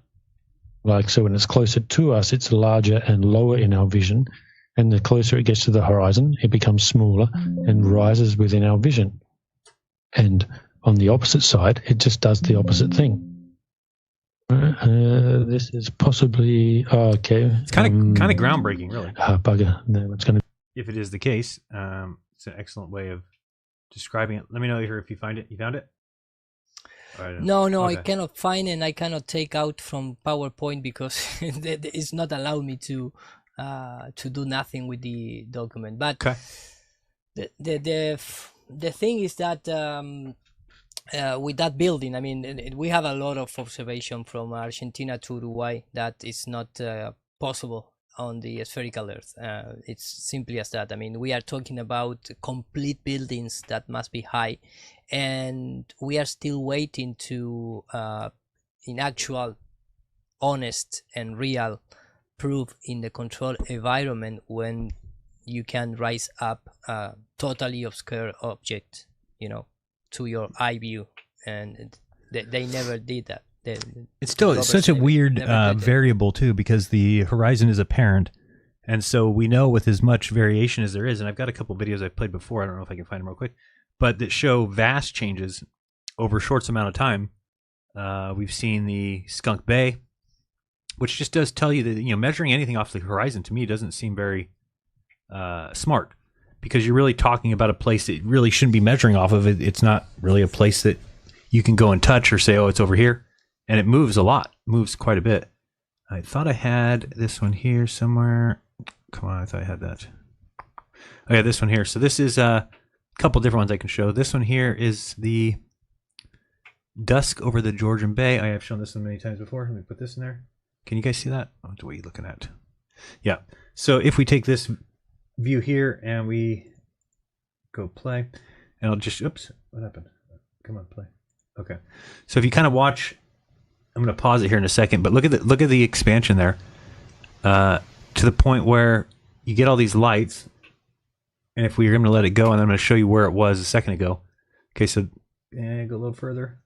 Okay, so there. So get an idea of what we're looking at. Now I'm going to kind of put it back here and watch the change in the spots.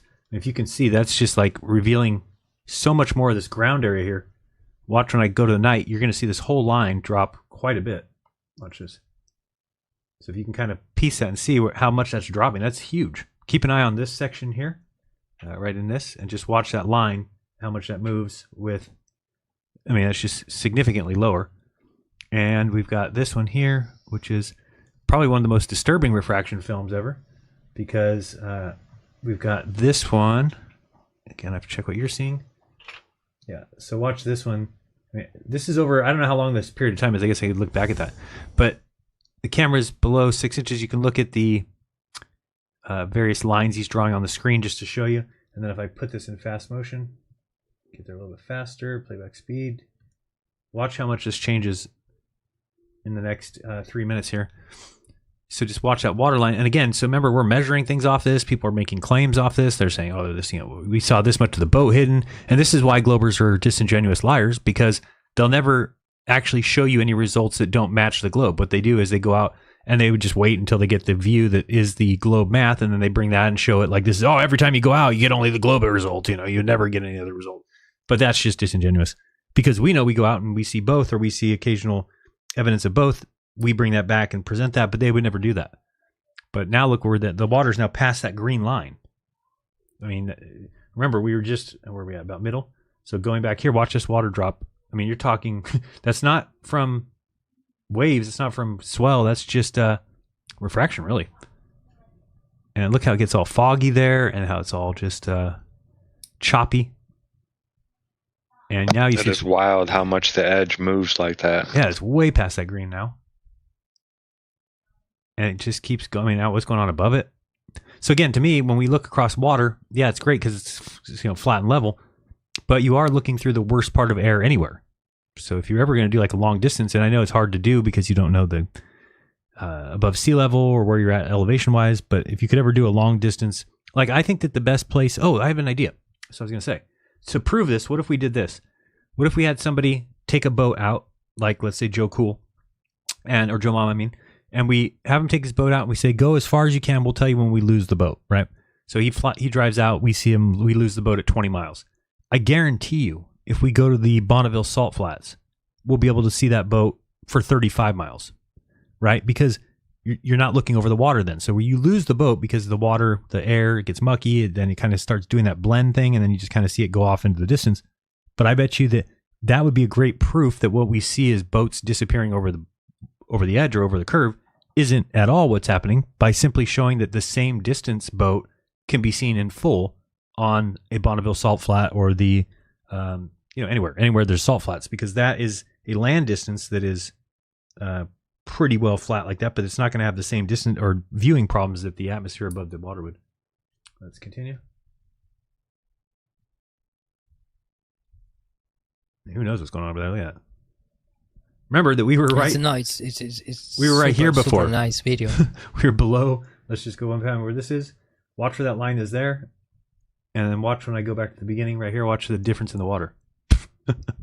That is crazy. It's quite a big difference if you're going to be doing measurements off of that drastic of a move.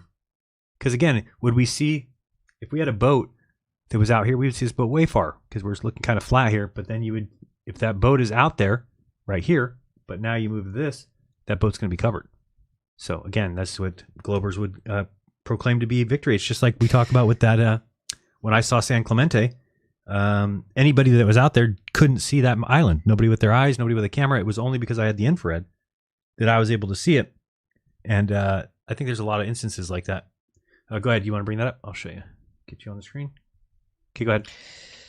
Okay. No, I find the video, and this was the video just using the Understanding Astronomical Refraction, provided by NASA Astrophysics Data System, blah, blah, blah.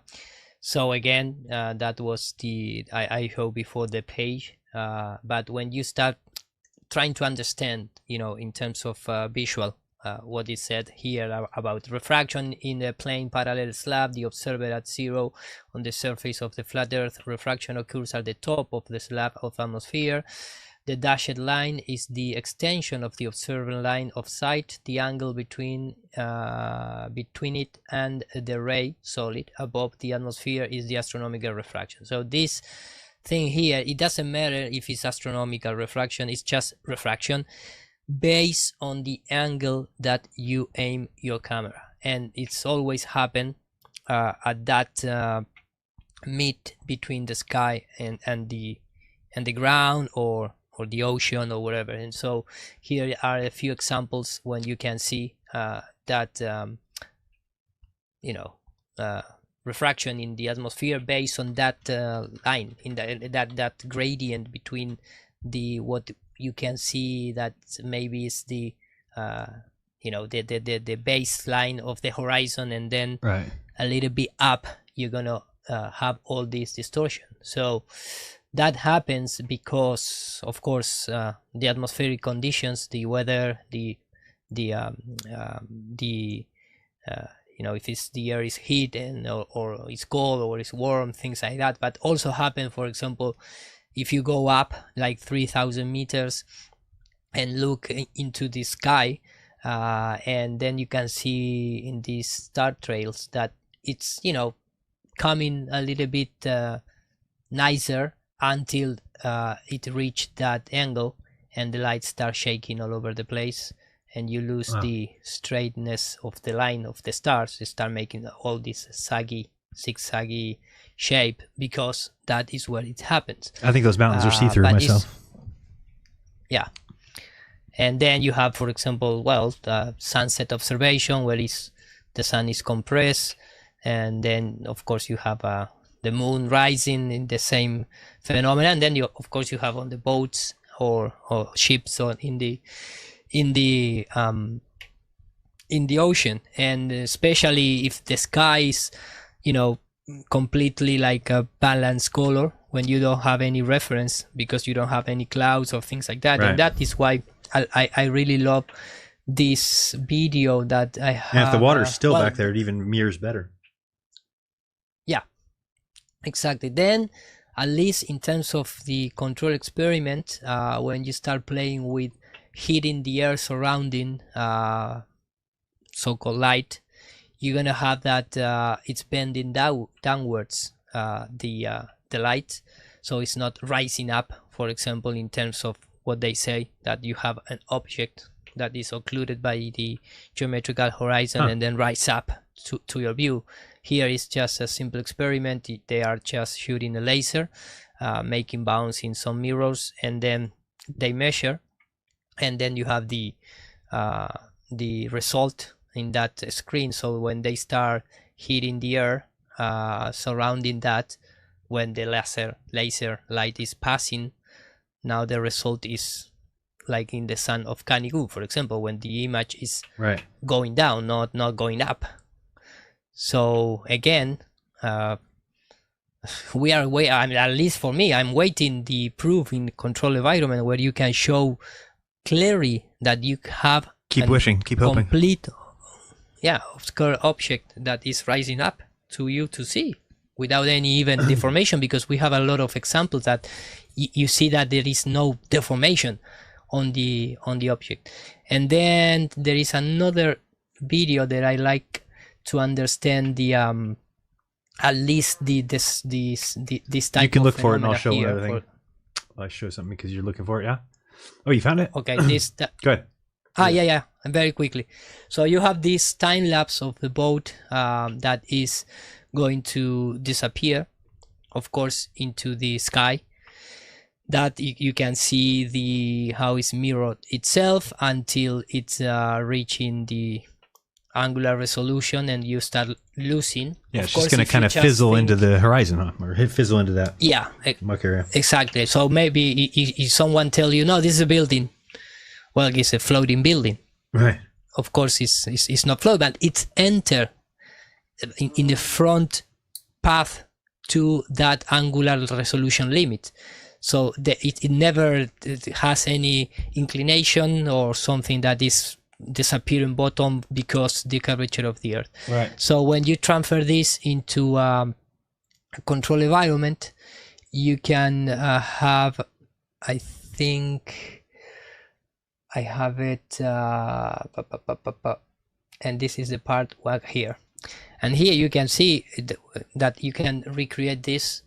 If you take a look to the video on the left up corner, they are trying to emulate these heat waves. So they are using these nanotubes of carbon, which are injected by warm water.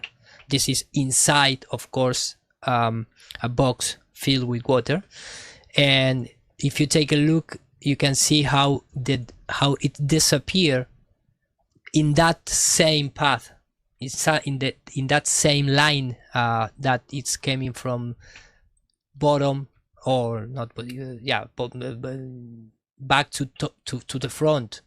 So if I pause here, you can imagine that the boat is entered into that refraction index, and that is why it's disappeared. I talking about the other boat video, okay?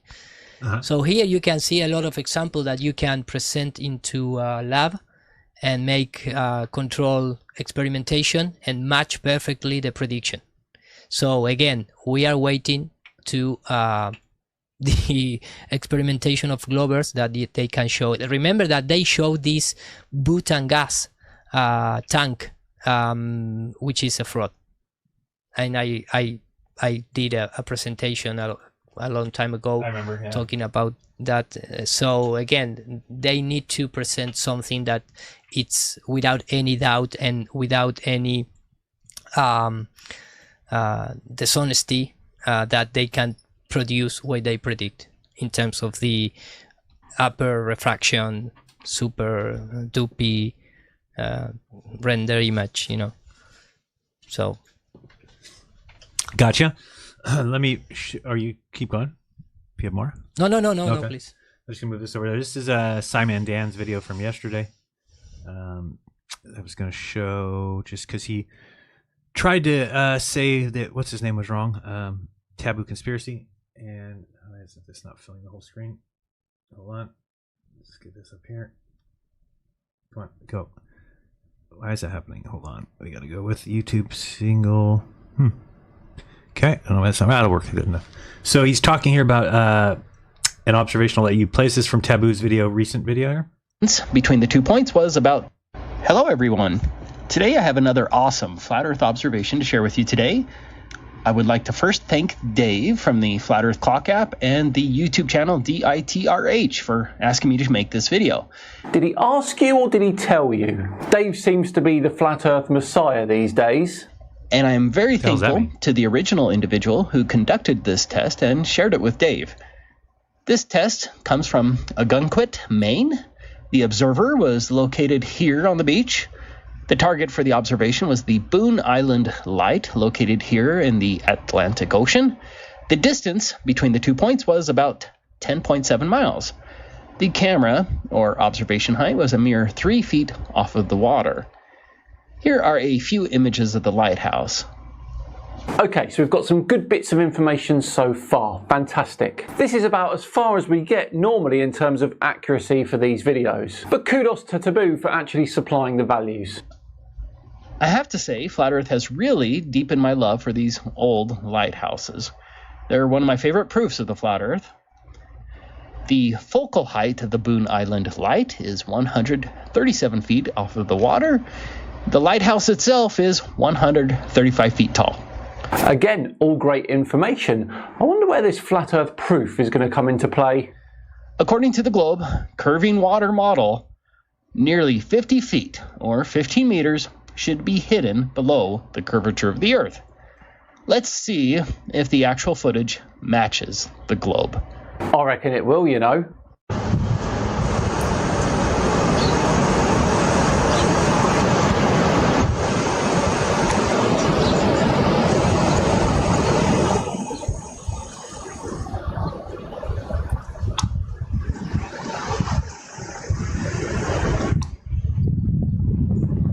Looks like the bottom land to me. Yeah, it does. Yep, as I thought, it matches quite nicely.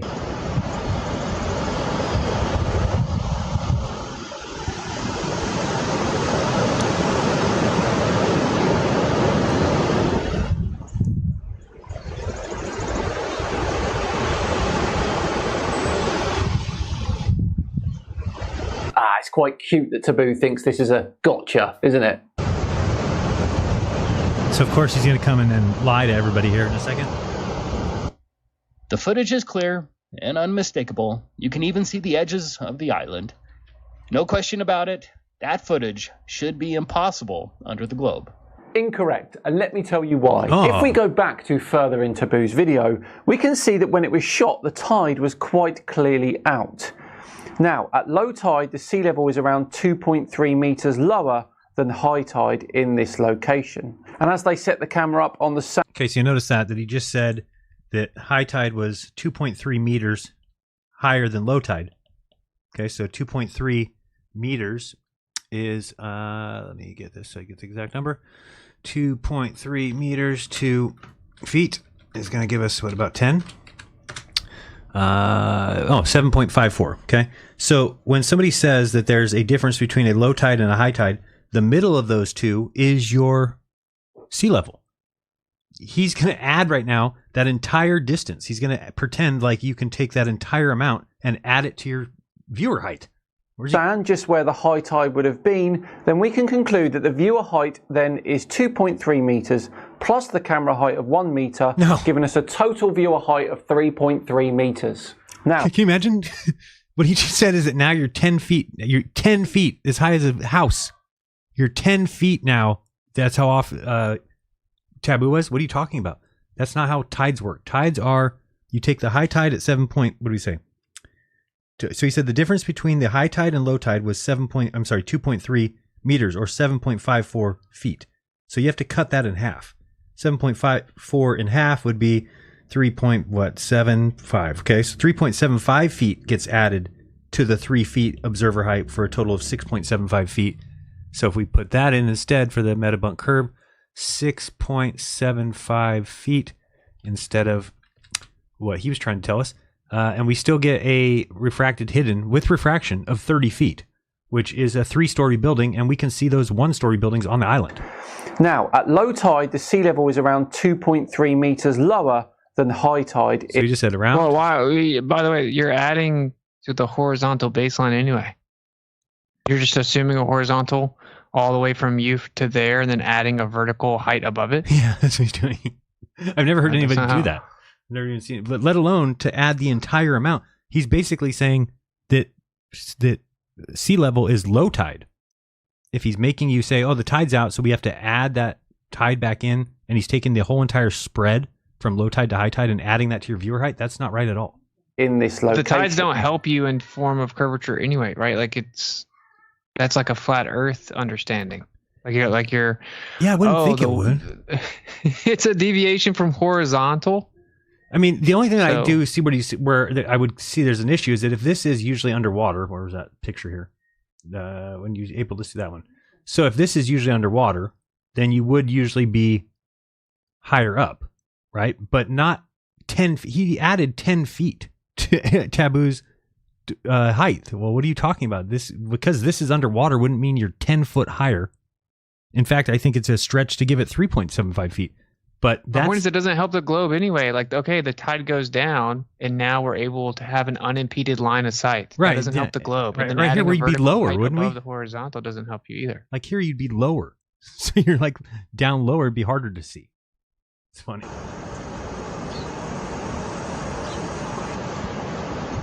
And you can see those buildings that are out there. Where was that picture of that island? Video. Did he ask you or did he tell? Old lighthouse. I mean, look at these size of these buildings here. They're on there. They're one of my favorite proofs. So, I mean, you wouldn't be able to see any of that. The focal. And again, this is the thing about what they're allowed to do with that dial is they can just turn that refraction dial whenever observations don't match the theory. They just have a get out of jail free card, which is crank up that dial, and then whatever it comes out to, that is by science the amount of refraction on that day. That's how they do their science. So they just keep turning the dial up until it matches the observation, and then they say, oh, that's the amount of refraction. How could that be called science? Height of the Boone Island light is 130. Just wanted to point sea that level out. is around 2.3 meters lower than high tide in this location. And as they set the camera up on the sand, just where the high tide would have been, then we And there's still high tide way back here. can conclude that the viewer height then is 2.3 meters plus the camera height of 1 meter, giving us a total viewer height of 3.3 meters. I mean, that's like 13 feet. Bro, it looked like every time I listen to him, I feel like I'm watching a child learn how to read. Dude, he's just reading from a teleprompter, and he's got the worst videos I've ever seen. Talk about a grifter. He has the worst videos I've ever seen. And you know who else admitted this week in a video that he does flat Earth videos only for money is is that what he calls himself? Professor Dave. He's talking about that Sabine Hofstadter or whatever, and he's like, I know you do videos with you're trying to make money because you make them, you put provocative titles, and he goes, I know, I'm the same way. The only reason I do flat Earth videos is to make money. I make a lot of money on those videos because they're really well liked by my audience, and so that's the only reason I do flat Earth videos. I wouldn't do flat Earth videos if it wasn't for the money. So and they call us grifters. Now, if we plug those numbers into a curve calculator that take refraction into account, because that is a thing, of course, we get a total hidden height value of 6.7. Yeah, he's saying 6.7 meters, but again, look at what he has. His viewer height in meters at 3.3. Again, that's insane. Here's the thing. These guys can just get away with that. They can just tell that to their audience, and their audience doesn't think twice. 3.3 meters is 11 feet. So look at that camera where that camera was. Could you ever say that's 11 foot high, the viewer height? What are you talking about? You're just making shit up. Meters. But I mean, that's not even the end of it, because the maximum tide difference between high and low tide at Agunquit, Maine is around 3.3 meters. So if we take those numbers into account and add the camera height, then there should only be 5 meters hidden of that. Now he took the biggest distance between low tide and high tide and added that to the viewer height. Lighthouse. Plus, certain conditions could easily refract the light Does more he not to make see all of that. the camera? In the water right there? I don't know what's his problem. They just, because this is what they got to do. They got to debunk it so they can just say anything. Just, oh, well, this, we did. Yeah, I don't know why you're both assuming that he's like intentionally doing anything. Like you think he just believes he's retarded? Oh man, so smart. I'm like, you're like, he's gonna lie. I don't think so. I think he thought this was a slam dunk, bro. I thought he crushed this. Yeah, he seemed pretty confident. He's like, oh, I bet it does match the globe. But yeah, you can look up how tides are calculated, and tides are calculated off of the sea level. And then, so if you have plus or minus, you would go back to sea level. You wouldn't take all observations at high tide and then have to say that your camera's at the low tide. It's just weird. I think Taboo nailed it, and I think that's another one of those. And it's only 10 miles. How much refraction are you going to, add on? That's the thing. Imagine that we saw the entire thing, and we're supposed to say 80 feet is supposed to be covered. They can just literally do what he just did. Turn up it's an extra refraction day, and there's extra conditions that cause it, and that's why we can see this entire thing. We're supposed to have 80 feet covered. It's just too easy when you have that get out of jail free card. But that's the thing. Like, they're just. Okay, yeah, but these people are just dishonest, right? Yes. So like what I do now, it's like I do stuff like, okay, so let's say we take 4 different lasers that are different colors. They have the exact same height. We put them at various distances across a frozen lake. Okay. They should all be obstructed by the curvature of the Earth, based on the geometry of the assumed globe. Not accounting for refraction, just pure geometry. So what we're going to do is we're going to take 4 different lights, red, green, yellow, blue. Okay, we're going to make sure they're all perfectly the same height, and then we're going to keep them separated by 2 miles each. Okay. And then we're going to pull them back. Okay. Now, if I look down and make the observation, obviously the light the furthest away should be the most obstructed by curvature, right? Yes. If I can see those lights, what are they going to say? They're going to say, "Oh, well, they're being refracted." Right. Over a frozen lake. Right. So okay. Well, if all of those lights are the same height, then wouldn't that debunk the globe? That's what I do now. I ask them questions like that. If they can't even be intellectually honest, and surely they won't understand why yet, but then you can explain it. Obviously, even if you were to invoke refraction, it means that it was obstructed by the curvature, but it got lifted up and you could see it. right? Like all those lights can't be at the same height though, because if they're all 5 feet above the ground, obviously the light that's way further away would be lower in relation to your eye level, right? Even though they're all 5 feet above, right? Because you get what I'm saying? Like it's level is relative to the center of mass or the center of the globe, right? So it's going to be curved away from you. So even though it's 5 feet, it's going to be lower than your eye level, obviously. All right. So all of those lights can't be at the same height, like optically. They can't all be at the same level. And so if they won't even answer that question and be like, yes, that would debunk the current globe model, like I don't talk to them anymore. So it's like, and that would absolutely do that. Because the thing is, the refraction is like a deity. It's like a genie lamp. You know, so it's like magic. It's like rub the lamp and the magical refraction genie comes out and he's whatever you need. He grants you whatever extra feet you need. Yeah, it's literally like a religion. Yeah. So I think I have an idea. You could set up your setup to prove that there is no refraction, or at least show the amount. Kind of like what you just said, but what if you had the lights maybe 10 feet apart, all at the same distance, same elevation? And if there is any refraction, they should refract at different amounts. So if there's any refraction, say it's so slight. They'll say it's so slight. Then which there it you is, go. it Then is it's so slight that it's not affecting the image.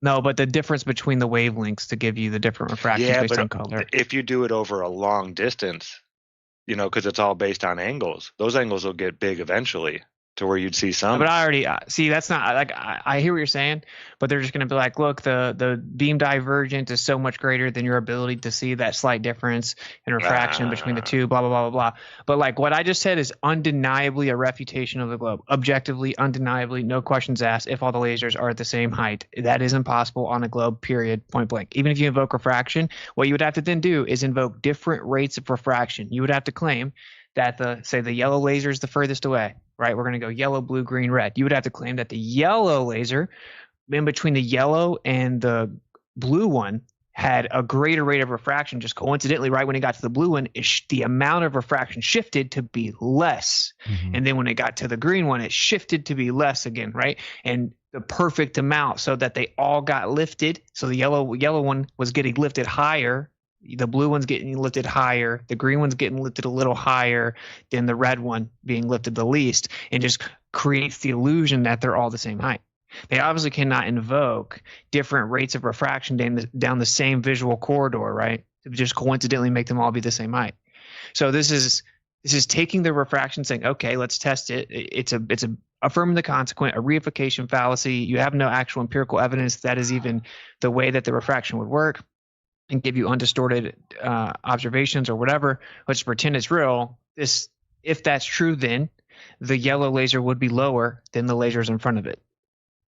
Right. So another one is if you take the 4 lasers, all the same color, put them together at exactly, say, 3 feet or 4 feet above the ground. They're all like right beside each other, and you pull them back at the same time. So you stick them on some like bar with 4 poles that you welded, whatever it is.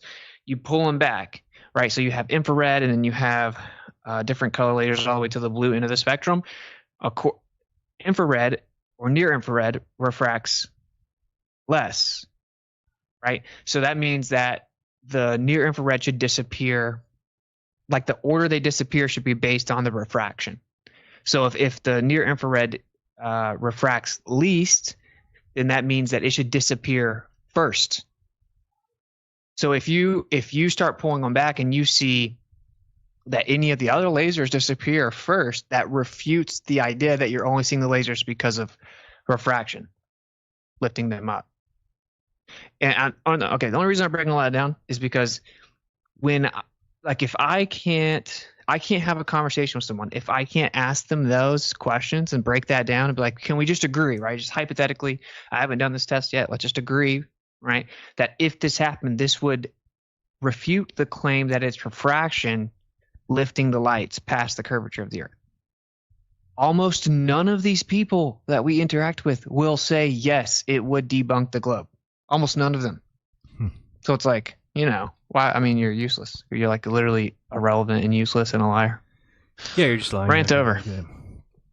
Yeah, the magical refraction is a wonderful thing. I like your refraction genie. I never heard that one. This is just showing you here on Walter Bisland's calculator, where again, what you do is you go out and you observe Canigou from wherever you're observing it from, and then once you've made your observation, then what they can do is just come and take this.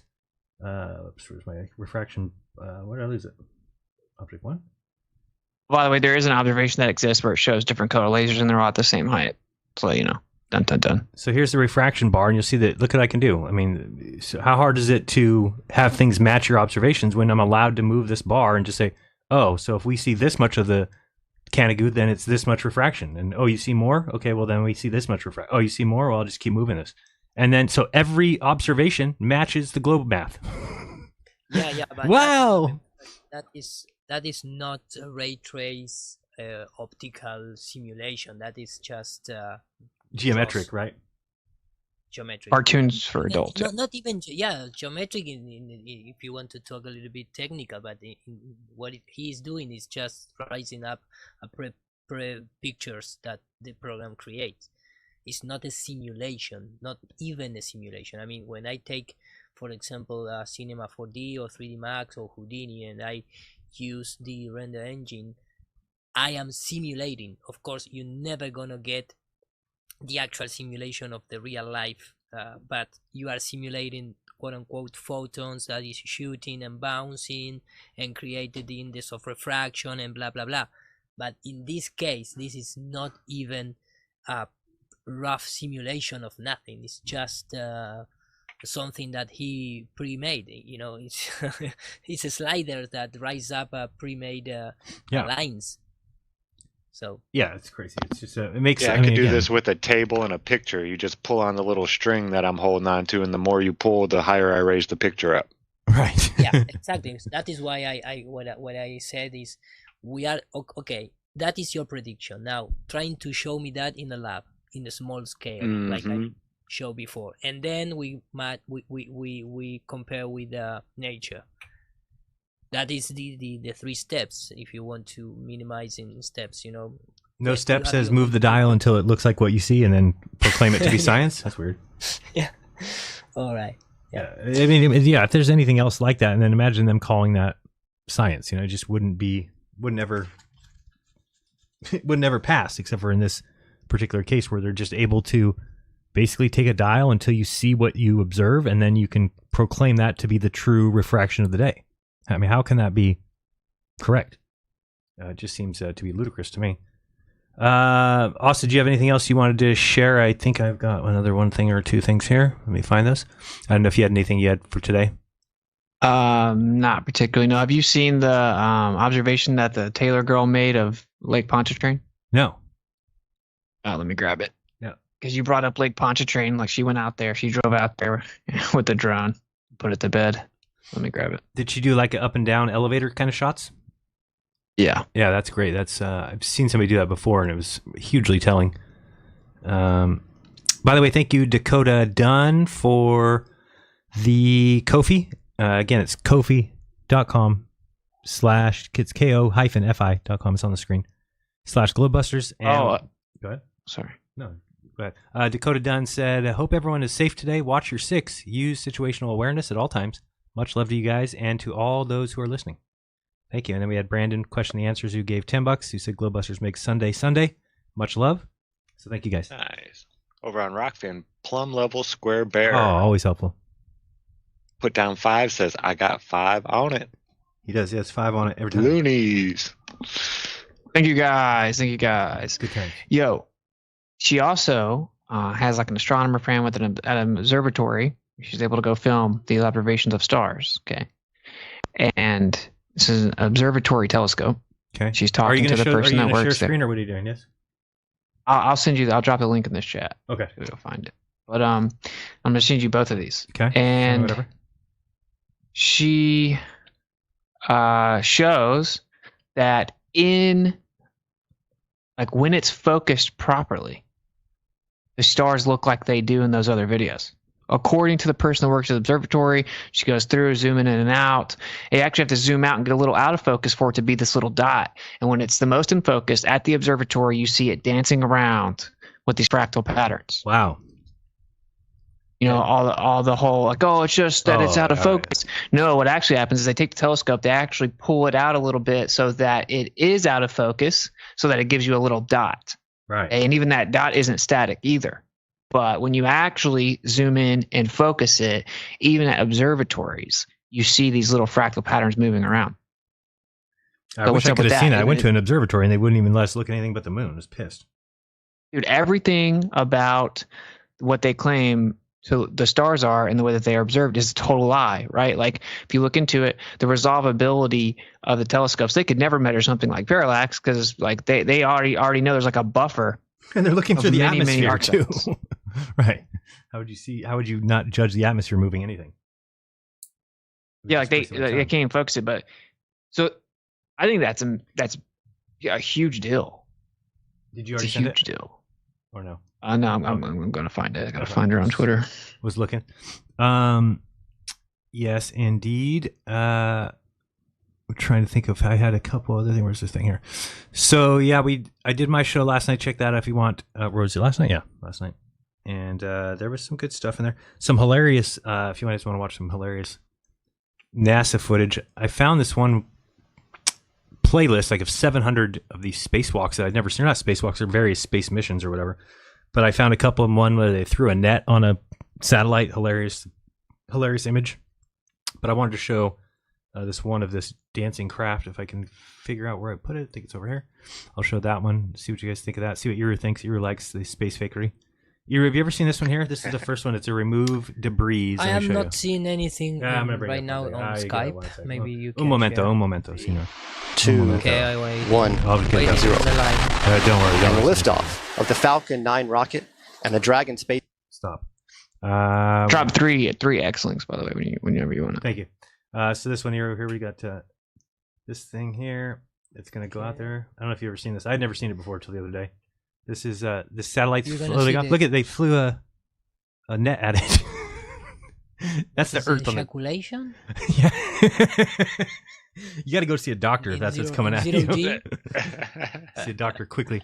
I don't know. That's they need to justify. Yeah, this they need. Look to at this justify net. The. They got to go get that thing. It's running away. And then they you are go going send to the take net. The garbage. Oh, yeah. So beautiful. That's good. But this one's even funnier. This is a Crew X Dragon docking. But watch this thing. It's like a comedy show. I swear to God, I could just laugh at this all day. Watch this craft coming out to get to the music helps too. Watch this. Watch when it gets close and it can't connect and it floats in the air and like moves around. It's the funniest thing you've ever seen. Watch this. This is the funniest thing I've ever seen. I hate Stanley Kubrick for connect classical music with space, man. I know, it's not very cool. I thought it was further. Come on. Is it right here? Oh yeah, it's right there. Okay, so here it comes. And watch this move it does here when it's like going to connect and it can't. Watch right here. Okay, so you're too high. Up. Lower down. Up. No, you're too high. Nope. You're too high. What are you doing? You're too high. It looks like it's hanging from like a string of course from the center of it. Of course it's hanging. Yeah. Of course it's hanging. And like, you can't get it. And then... Remember, this is 17,000 miles. Right. Watch the next scene. Then the next scene, the craft's just somewhere else. It's like, yeah, they can't lower it. Like the string's not long enough. They can't go lower. We need more string, Jim. We're too high. Hold on, we got a snag. And they're just stuck and they're trying to do it. Hilarious. Come on. And then it goes there. What is going on? They abandoned. I guess it went backwards or something. And then they finally get it to come forward and watch how hard this thing hits. It's like, all right, ready to go? All right, let's go. We're going to get it this time. Before they couldn't get it lined up. Now they're going to get it lined up so good that they're going to fly into this thing at a certain amount. Look at how fast it's coming. Watch out. Watch out. Oh. Watch it one more time. They should. Yeah, here it comes again. Look how fast it's moving. Nobody's drinking inside. I think somebody's obviously drinking. Wow, that's a pretty good accent. Where's Space Force at? They need to check them for drunk driving. Oh, so funny. All right, I'm showing you. I'm supposed to pull up what Austin sent me 1 second. Let's go here and put this one in here. Where did it go? Austin chat. All right. Wait, there's all kinds of X links. What am I supposed to do with all these? Open all these? Well, yeah. Okay. I mean, 4. Next time you can share your screen though. It's easier. And 5. 1, 2, 3, or 5. you want me to do it right now? I'll share my screen. Yeah, do that. It's easier. Because you know what you're looking at. I'm going to be all fumbling around. I'm not a Twitter guy. What?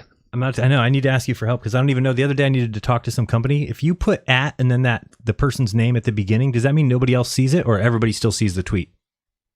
Yeah, everything is public, man. Oh, you can't. I can't send them something private. It's rude. Yeah, you can message them. No, I wanted to tweet them, but privately. Guess it doesn't work. I told you. Why? Because I didn't want everybody else to see me talking to the company that I need help. Didn't want everybody to see. Oh, but you wanted their attention. Yes. It's all right. We can. You're gonna show something about the Pontchartrain Lake or not? Yeah, he's bringing it up right now. Okay.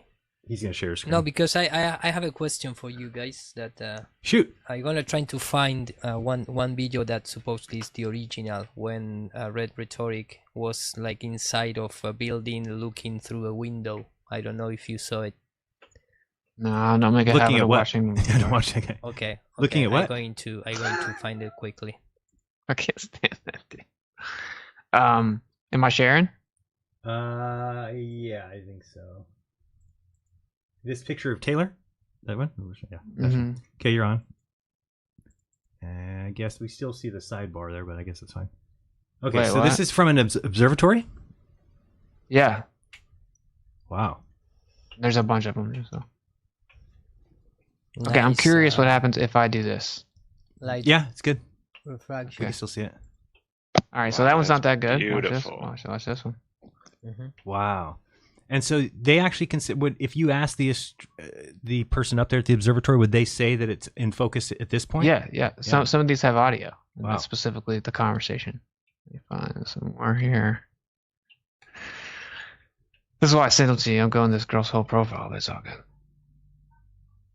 We just watched one that looks like that. Here you go. Wow. Look at that. And so, and then in one of these, they zoom out, and it looks like the stars they show us, right? And then she focuses it better, and then she's like, "So this is focused right here," and he's like helping her, and he says, "Yep, right there." And then look at it. See? That's like 50 trillion miles minimum. That's what you're supposed to believe. That's what the stars actually look like focused in observatory telescopes. Look at that. That is amazing. Wow. Look at that. They got flat earthers to shy away from this so hard, and They do it all. It's always with these threats, man. It's like these people just get so scared and they stop talking about things. because they pretend to be so confident about it. Right. It's like all the people now that say there's a 24-hour sun, they just have adopted it because they're like, well, those guys are so confident. Well, Dude, these are taken by a PhD astronomer at an observatory. McToon should call him up and tell him how he doesn't know what he's doing. Yeah. McToon read 4 pages of a book, so he knows. Pontchartrain. So this is the sped up version. Hopefully it'll pop up. Well, if you guys missed, if you don't come to my VIP hangouts, what's wrong with you? But we have first and third Saturdays, we have a VIP hangout. This last Saturday was Sean Hibbler, and I thought it was so cool when he told us. Am I allowed to repeat that? I think so. He didn't say it was, but he's considering a movie called The Iron Republic. How awesome would that be? Oh, cool! Feature length kind of film with actors and on location kind of deal. So cool. So this is her with a drone with the electrical towers.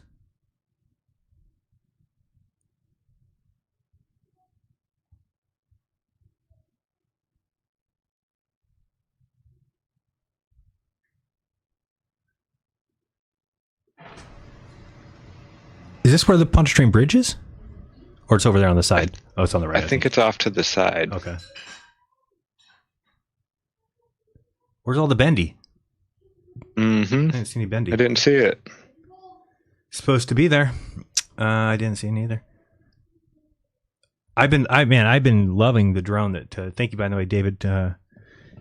From Alaska, sent me a Mavic Pro zoom. I was so scared because I've only flown a drone once and it flew away from me and never came back. And then I had to tell the company that gave it to me I asked the company, can you send me a drone? I'll do a review of it on my channel. They sent it to me. I flew it once and it flew away and never came back. I had to call the company and go, hey, about that drone you sent me, it's kind of gone forever.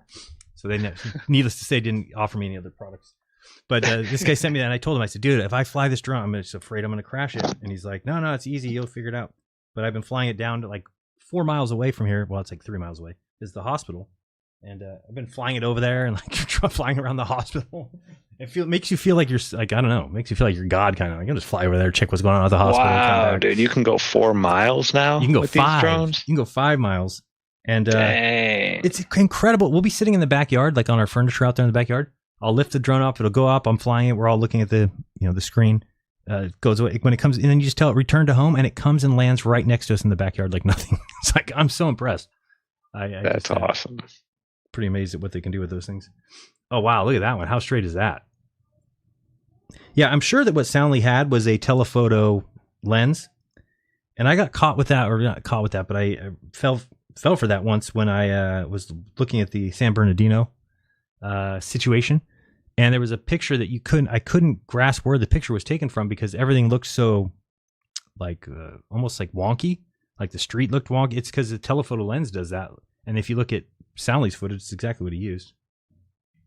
He just got, you get a lot more of that barrel distortion. Yeah, and you get right behind a straight thing. I mean, you can do that with yourself. I mean, if you put like a pencil near your eye and kind of look down the barrel of the pencil or next to it, you can get that curve on anything. So yeah, I mean, that's cool. I think it's just so wild that these people lie about everything. Well, it's like I said. I mean, yeah, it's just. Where's the curvature, bro? Where's the curvature here? You see there. You see that you can see where it deviates from the horizontal there. Right, and those are the ones from behind that look like they're huge, gigantic hills. Have you seen like in Soundly's footage? They're like, see if I can find that actually Soundly's footage. So you can see the hills of it's the angle that you're at makes it look like they're climbing up a big old hill. I have a few things to share in relation with this. Yes. When you want. Yeah, go ahead. I'll stop right now. Okay. I don't. Let me very quickly. I'm gonna be real here. I hate Skype, so in case you guys are wondering. Yeah, I think I'm gonna try Iru's new thing, and we're gonna do it that way. Okay, so now I'm presenting. Wait, so this is real quick. I'm just gonna show this. This is the Soundly. Oops. What is this?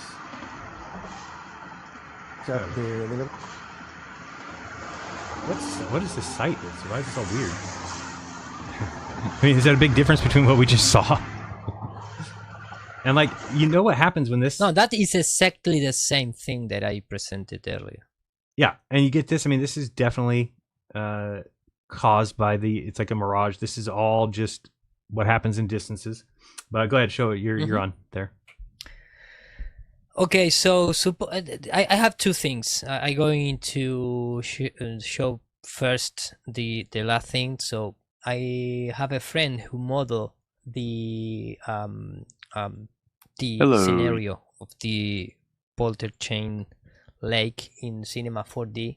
Oh, okay. And he modeled perfectly, all in scale. I mean, completely at the at scale. Wow. I mean, this is, yes, even it is, I don't know, it's a little hang in the software. Give me, I don't know what happened tonight. So he take this picture as a reference and he modeled at scale. There you have it. So the problem is that this tower, this Doppler thing, I don't know what it is. Look at the hills that they're climbing. That's not what the road is like. Austin just showed it from the side. It's a very little tiny hump, but from this angle, because of the way it's taken, look at that hump. Go ahead. So this thing that is marked with this red circle, in the actual Earth of 6,000 kilometers of radius, you cannot see it. This is what you must be see in relation between with what we observe in the background with the trees, the antenna, and especially this thing. It cannot see, and this picture, which is from a video, you are looking at that white sphere in the background, but in the model you lose it completely. You completely lose it. Wow. So that is, yes, so that is the let me just, this is like I mentioned before, this is a complete in scale, in related with a big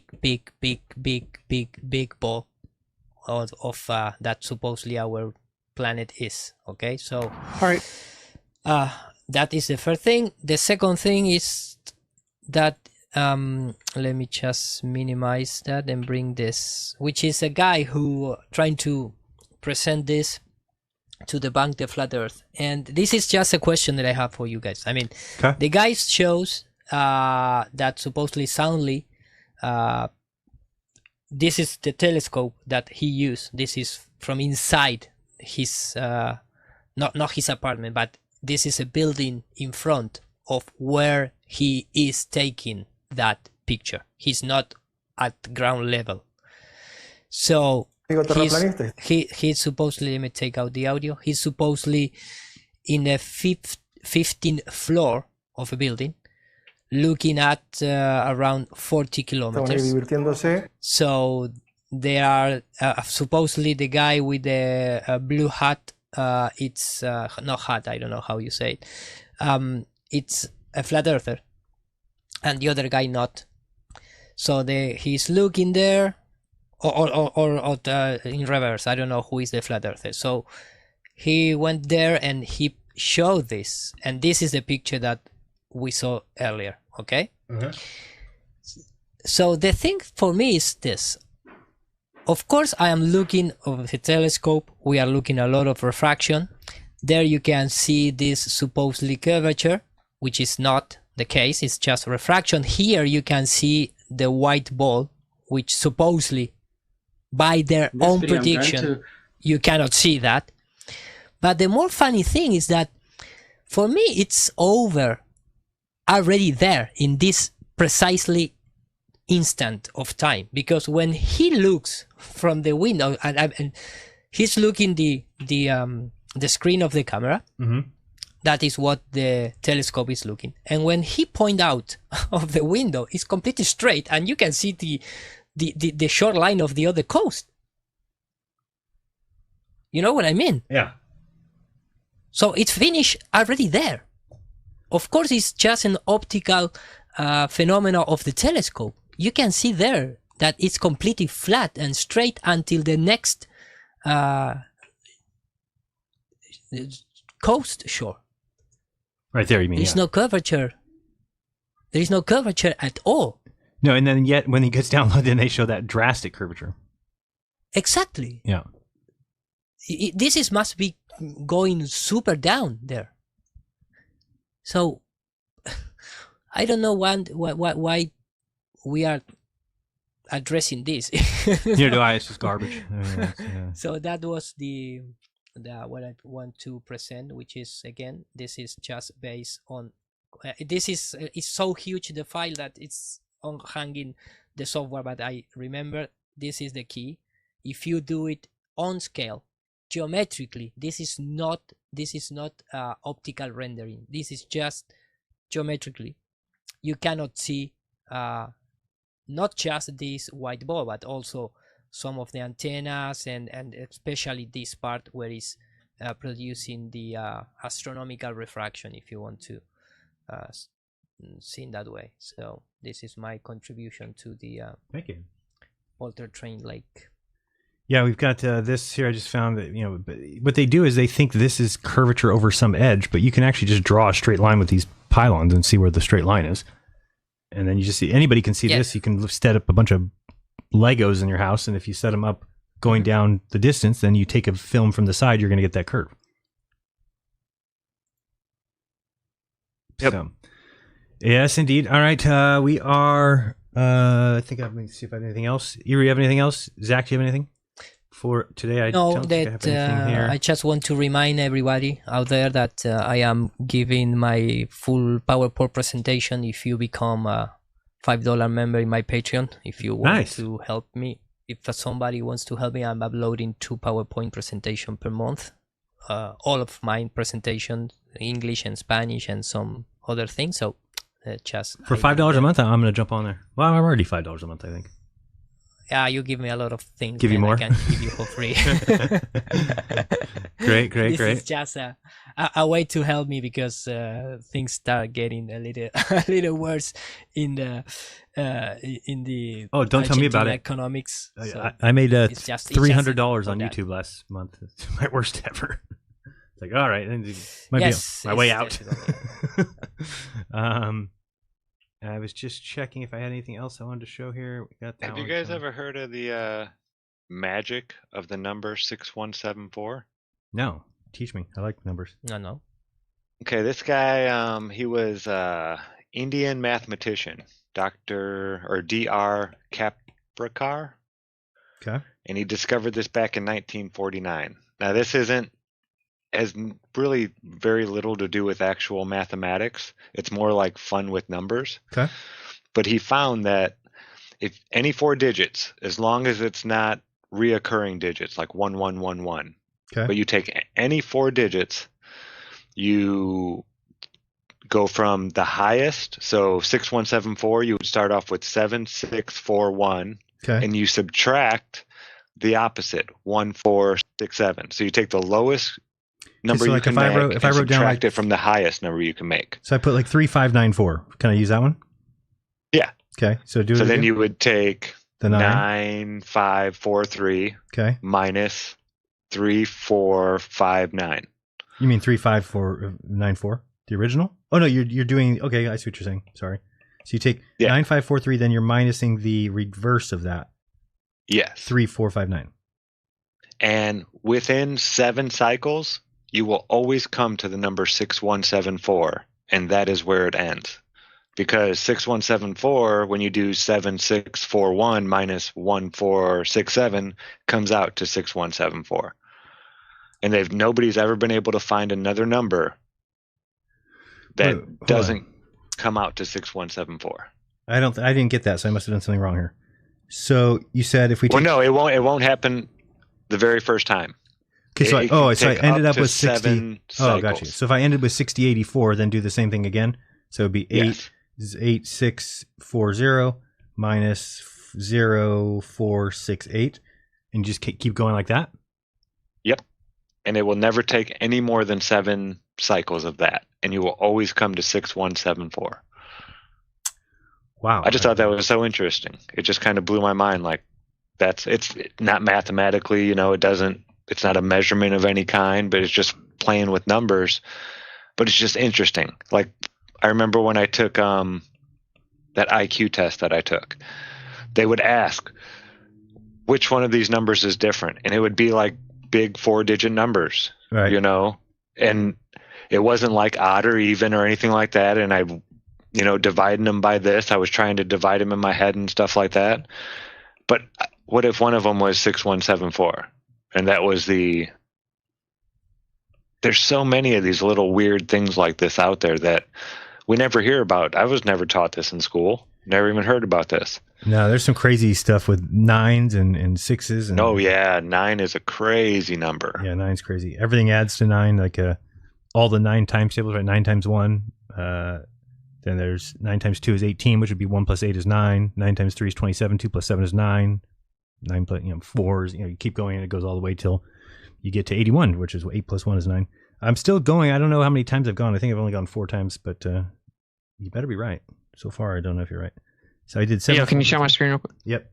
I think you are. Oh, nope, I have this stupid bridge on there. Okay, you're on.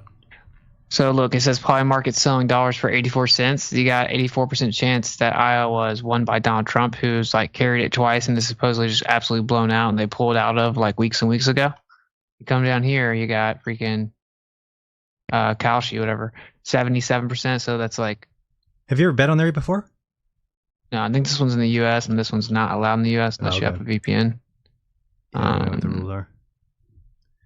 But yeah, because I think this is the one that the U.S. allows you to actually legally vote on or bet on the election, and this is the most popular one, but it's like not in the U.S. or whatever. But it's interesting.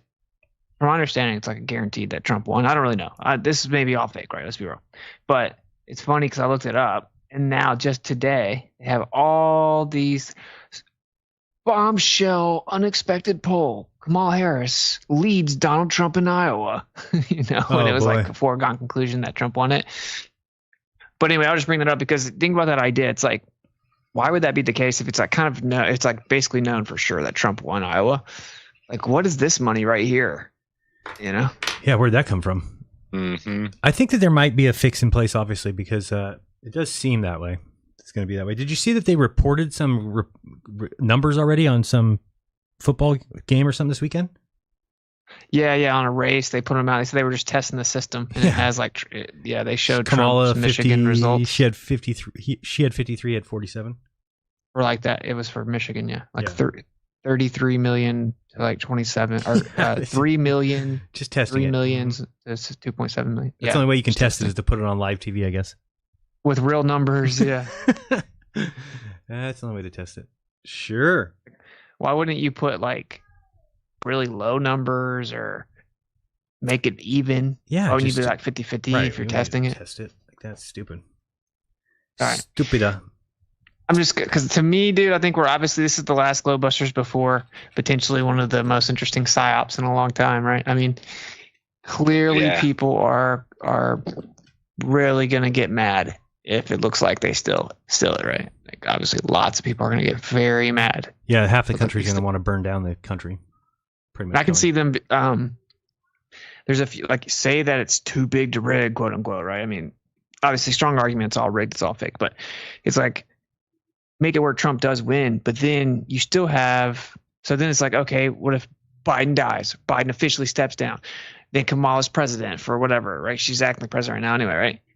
And then she just goes crazy until mid-January, right? And starts doing crazy stuff. Or then, because they just want civil unrest, you would think just enough to like swoop in, and you know what I mean? So I don't know. That's kind of what I'm expecting. I hate for that to be my prediction, but it's just, this would mark basically 8 years of prepping people to freak out right now. 8 years, right? They're gonna have to pull the trigger eventually, you would think. So they got everyone ready to get so angry, and then people are going in to vote and they're clicking Donald Trump, and then it won't let you click it, or then it prints off and says Kamala. I've seen that. They keep pressing the button on Trump and it won't light up, and then it lights up Kamala's vote. Yeah, man. And then like they're supposed to take voters till 4:30. It's illegal for them to turn down anyone if they get there before 4:30. And then they like shut it down at 1:15. They stop taking people. All these Republicans that came out to early vote, they won't take them. And then there are states where they're like, it's like in California, it's illegal to look at someone's ID when they come to vote. It's illegal to even look at their ID. Not a requirement to look at your photo ID to vote, but like it's illegal. So they're like clearly trying to make it so insanely stupid. Yeah, just that any normal person would be like, this is not okay. You know, like anyone that believes in the elections and stuff. So to me, that's like a psyop, right? Like it's like they want people to get really mad. And obviously there's just tons of useful idiots that will just do their part in stilling the election, you know, because they think the ends justify the means. Similar to how like these anti-flat earthers will literally lie about everything. They think it's okay because like they know the Earth's a globe, and so they can say whatever and do whatever, and that's how these people. So it's not like all of it's fake. There are people just going to really go out there and cheat, you know. So I don't know. That's kind of. I mean, I think it's going to be interesting because obviously that's this week. Yeah, I mean that's a couple days away. Just a couple days, huh? For explanations of why the all of astronomy seems a little bit questionable is the same thing. They have all these nines in astronomy too. The speed of light, if you add up all those digits, equals 9. The diameter of the sun, add those, they equal 9. Diameter of the moon equals 9. Diameter of the earth equals 9. Seconds in an hour equals 9. Seconds in a day equals 9. Seconds in a month, seconds in a year, all of it adds to 9. It blew my mind. Even the universe vibrates. About 9. Yeah, the universe vibrates at the frequency of 432, which is 9, which is crazy. Where does it all come from? Who knows? And I think that if you divide 100 by 9, that would be 11.11 or 11.111111. And then if you divide that by 100. If you divide 100 by 11, it gives you 9.09090909. So you get that number 911. Pretty crazy. So anyway, All right. Have you heard my take real fast? On what? Have you heard my take on why I think it's important that a lot of people do believe the elections are legit? I want to know what you guys think real fast. Okay. So I might have said this recently. Sorry if I have, but like I think that it's really important that majority of Americans think that like the votes are actually counted and that the elections are legit. And if they're super skeptical of it, they're skeptical of it meaning that there's no real true viable option of someone coming in as a third party outside the two-party system and being president because of all the money, because of who controls all the stations and all the funding. Like you just have no chance, right? Like you won't even get put on the ballot. There's really no way, right? You have two parties. And so people being like, well, it's rigged in that sense, right? We have to pick the quote unquote lesser of two evils, which is still evil, by the way. But you know, like that's one thing, but thinking that it's literally all fake and that nothing that goes on that paper, nothing that goes in those computers mean anything. It's all predetermined, not just that they selected the two candidates and they're cool with either one of them, but that it's all fake, just laughably all fake, right? The reason I think that it's really good that people don't currently think that, and it's so dangerous that they're clearly trying to push people towards that, kind of where we've been this whole time, right? Is because we've gone through the process of accepting that almost everything is a deception. Right. And we've discovered all these major things, and we're kind of veterans for many years, and we've come out on the other end of it, into the tunnel where we're like, it's freeing to not be like captured by all this like energy sucking propaganda. And the world is still beautiful, right? We can be sustainable. We can live outside the system. There's so much truth and beauty. And there's just these kind of psychopaths that they need your intent and they need your permission to kind of drag you into it, right? And they're trying to manipulate you. It's all like consent based or whatever. And so we're kind of we understand the elections are like seemingly completely fraudulent, but it doesn't really affect us because it's like whatever. However, the average person's not like that, right? And so if you were to sit someone down and force them to accept that it's all fake, like force them to accept that their vote never meant anything, and they would break down, right?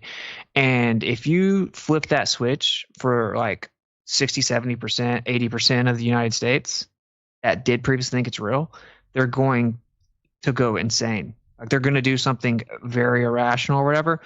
And this is the last point I'll make. So it's like at that point, either you kind of rebel against the system in some type of revolution, or you force change. You say it's unacceptable. So like we've reached the point the Declaration and Constitution talk about where we have to get rid of them. Or if everyone's forced for them to say like it's this disempowering flex, right? Power flex that like you can't do anything, right? We do whatever we want to. You sit there. If the people don't do anything across the board, if they actually show the whole United States that what we know, but most people don't, if they just show it and throw it in their face and then people don't do anything, then based on like the law of consent via tacit agreement, the United States has agreed to enslavement. Right now, that's not the case, right? The illusion that your say matters right now means that people are not giving their consent to be enslaved, right? Yeah, that's important. Yeah, if you take that out. So it's so funny because the truthers, they don't seem to think about it on this deep of a level. They're like, they'll make fun of people for believing in it. They'll make fun of people for voting and all this stuff. They don't realize what they're doing though. Like, you know, it's just ego. Because like in reality, if everyone knew that it was rigged and faked and your vote meant nothing, but then did nothing, we've then as an entire country given our, you know, indirect consent to be enslaved, that we have no say in how we're governed. Does that make sense? Mm-hmm. Yeah. So I think it's actually a good thing that people think that they can vote. You know, I mean, obviously, I would say you can't vote your way out of it. Yeah, it's needed. I mean, in the society that, you know, is written up on paper and all that kind of stuff, it is very important in our democratic republic that we vote and we have people, you know, that we live amongst as our constituents that we can vote for, and you know they rise up through the ranks and all that. People need to believe in that, or else the whole thing crumbles. Like right now, you're going to get a bunch of comments of government, but I believe that government is needed to have a functioning society. It's needed. I agree with you. I think we may not agree on this panel, but I agree there has to be some system. But like right now, what'll start happening is like people will start telling me stuff that I've known since I was 14. I know. You know. Like literally since I was 14. Like all the presidents are related. They all are cucked to Israel. They all They're all part of the same family and the same system. And like behind the scenes, they're best friends, and it's all a show. And presidents are selected, not elected. And like, bro, I know that like that's not the point. Anarchy, though. I don't want to see anarchy. It isn't the point, bro. If you let these people go crazy, then there is like justification for them to come in and take order, right? And that's not what we want. It's similar to, I've kind of evolved a lot with the whole like smart city thing.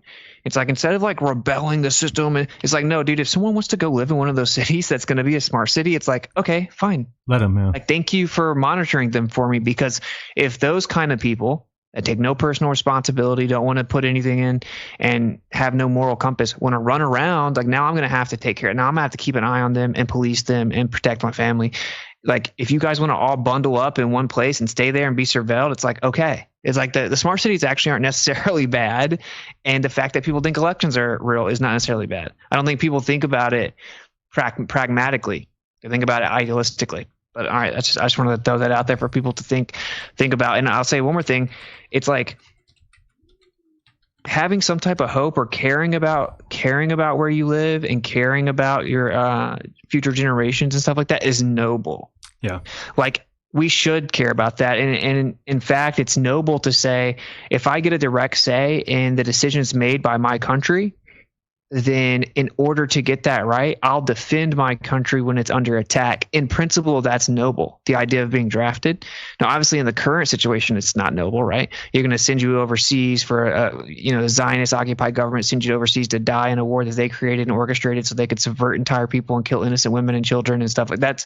That's not what I'm talking about. Or your vote really doesn't matter, and they all have APAC handlers, and they're all ran by a foreign entity, blah, blah, blah. But you can see it's actually a noble idea that it's like, you should defend where you live, and we should defend women and children. And women shouldn't vote for that very reason. Women shouldn't be drafted. Women shouldn't vote. Agree. So I know this is a lot, but I'm just saying people should kind of recalibrate the way they view it, because I don't think they know what they're asking for. And normally it wouldn't matter, because you're not going to do anything. Like, there's such a small amount of people that have found it out, and there's so much censorship. It's like, okay, whatever. Like, you're not going to get what you're asking for. But it looks like they're turning the page to where they're going to invite the entire country in on it. So now we're talking about like possible real, like, does that like a real reaction? You know what I'm saying? Like, manifesting into something that is actionable. So anyway, just something for people to think about. I know it's a little deeper than people realize, I think. Yeah, and as far as who do you think doesn't believe that we should have some government? You said you're not sure we all agree. Oh, so if anyone on the panel be you, yeah. Yeah, I didn't know if you're thinking somebody wouldn't think that. Because, I mean, it just takes a little bit of logical thinking that you can't have people with no government, or else you'd start having, age of consent rules obviously are important. We do agree to, whether or not we can call it discrimination, we do discriminate against kids. As a society, we don't let kids drink or drive a car. It's us being discriminatory. It's just we all agree to be discriminatory on the same people. But it's just kind of funny that people think that you don't need laws or this or that. But then what happens when a guy starts, what do you call it? Coaching a person. What do you call it when a pedophile would do something to a kid? They what's the word called? Grooming. Right. I mean, you couldn't. How are you going to ever stop that if there's no age of consent? So you're going to have age of consent. Now, who's going to set that? And who's going to punish you? So you always have to have some form of government. You can't just have nothing. It won't work. Just won't literally. And you want to be able to call someone if something happens, right? You want to be able to have, you could try to privatize things. Yeah, you could for sure. A lot of scenarios, privatization would actually make it more efficient. Yeah, I think so. But I think that there's like a middle ground there where it's like a lot of the government should contract privatization, right? And so that way it would be efficient, it would be competitive, it'd be innovative. Right. We'd still be paying for it, but they'd have a responsibility, and because of the competition, they would have to be on point. Whereas the government just literally be incredibly incompetent. Who's going to replace them? Right? Oh, that's what they do here in California. They pay that Caltrans. They work on the freeways, and you just drive by them, and there'll be like 70 people working for them, and like 2 working, and the other 68 are just standing around. But it's because they get paid so much, they have to spend the money. They just are always working on the freeways, and they just have too many employees, and it's just wasted money. No business would run that way. No, like no business could. Yeah, they would never stay in business. There's like this socialist aspect of like us all pitching in, and then we get like things like firemen and police departments and roads and stuff like that. You could privatize all those things, and sometimes they are privatized. Yeah. Right. Like sometimes they are privatized. That's the best way. Like if security, right? I mean, if you have people like your cops are beating black people for no reason, well, then you just go fire them and hire a new group that's going to be doing better and probably do it for cheaper. Yeah, and then like government initiated DEI is the exact opposite of how you would actually run. So yeah, I think we need order. I think we overlook a lot of the stuff we have in America, and like this gets corny because I don't think that people should idolize people. I think that people should have a relationship with the creator, should trust the creator. They shouldn't like identify solely with like America or whatever. At the same time, it is the greatest country in the world. And you should actually be grateful for that. And that's a fact. It is the only country in the world that ensures free speech on the books. There's not one other place in the entire world that says you get to say what you want to. Yeah. So it's like if it goes down, just in principle, if America goes down and loses that, it's over, bro. It's over because there's no one else, right? I mean, not necessarily over, right? You could try to fight it. People could try to fight it and rebuild, and that's happened throughout history. But people should kind of step back and think about that. That's why it's so weird for me to say this, but I've actually considered like, am I supposed to vote? No, I don't think I'm going to, but it's like, I don't know. I don't want to give my consent, even if it's just in principle, that like, oh, okay, well, yeah, just ban assault weapons, even though that term doesn't even exist, and take away my free speech and murder babies up to the moment that they're born. It's like there's a bill in Florida, right? It's about abortion, and it's like, shouldn't I go locally vote and say that I think I should vote against the abortion bill, right? Because, I don't know. Like that's just a weird thing I'm kind of going through, right? Where it's like I know all about how it's all set up, but at the same time, I don't know. It's like there is this some type of obligation here, because if you really just sit back and watch it burn, I don't know. Are you responsible? I go back and forth on this because some will say like, oh, well, the voting contract is basically a slave contract, and then you're giving your consent. And so if Trump gets in and then starts doing crazy stuff, like you've played a role in getting him in, you've given your consent that he gets to reign, and if you don't participate and you leave it into the creator's hands, then you're kind of clear of that. So I don't like that. I mean, you didn't vote saying I give consent that Trump gets to do whatever he wants once he gets in. You know, we're expecting him to follow the rules and laws and procedures that are placed before him as well. It's not like it's just free for all. Once Trump gets in, he gets to do whatever. No, there's all kinds of checks and balances that he has to go through. And if he breaks those, he breaks your contract, that contract that you made with him right there, in my opinion, at least. That's a good point. And like, I think, last thing, because because the election's coming up, obviously. I don't know if Jeran, if you're open to this. I was thinking about doing like a live watch party of truthers and like, let's do that. Let's do that, because it doesn't exist really. You have all the people that are so far into it that it's just gay, you know. But I do think it's kind of important, because no matter what anyone thinks, we are clearly at like a pivotal, climactic moment in American history, like objectively, like even if it's all fake. If it's all fake, the script is saying, okay, now we're going to force these people into this huge, it's no longer just like, you don't even really notice there's a new president because nothing changes. It's like what they're telling you now is like totally different. They're telling you drastic, and they always say what they want you to hear on the, no. They don't always say they're going to come take your guns, dude. They don't always say stuff like that. This is the new thing, right? Like they're going to take your guns and sexualize your children and put parents in jail for like trying to stop or intervene certain things with their children. Like this is next level. This is like a spiritual type of thing. And I do see how that can be used to set us up, where anyone with brain cells and any moral fortitude would go with Trump. If you had to pick, everyone that's not an insane person, that's actually somewhat informed on what they're both claiming, would vote Trump, right? But like on a moral level. But it's like, well, then that would be the best way to trick you is to ban fluoride and to attack human trafficking and clamp down on a bunch of the stuff that is good, so that they can bring in a new system, right? And it's kind of like this double cross or whatever. I see that that might be the case, but would you rather it just be like overtly in your face that they're like, it's over? I don't know. This is also crazy. So I'm kind of going through it, to be honest. I know a lot of people are going to get super triggered. They're going to say I'm a shill confirmed if I did vote, but we'll see. That's your choice. I don't knock anybody for voting. Did you see that Tim Pool? I just say I don't, you know. Austin, did you see that Tim Pool debate he was having with that guy about abortion? And they bring up the meth question. Watch this. It's hilarious. Just how how you can trap somebody in an easy debate like that, because this guy, watch this, is hilarious. Go. Boom, then that's murder, right? Yeah, I agree. Can I ask you, this is not a gotcha. We agree on that. That's great. I want to ask in good faith. So, yeah, of course. You believe that the moment after the child is outside of the birth canal, that they are now endowed with human rights. Yes. However, when they are inside of the mother, literally anything you do to them is acceptable because they're inside of the mother. Oh, no, I don't think anything is acceptable, but I think the mother should still have the choice, ultimate authority over what happens to her body. But there's a child inside of her body. Hold on. What about meth? Shit. Like, should she be allowed to do meth? Yeah. I think if someone is doing meth while they're pregnant, that it is completely acceptable for something like,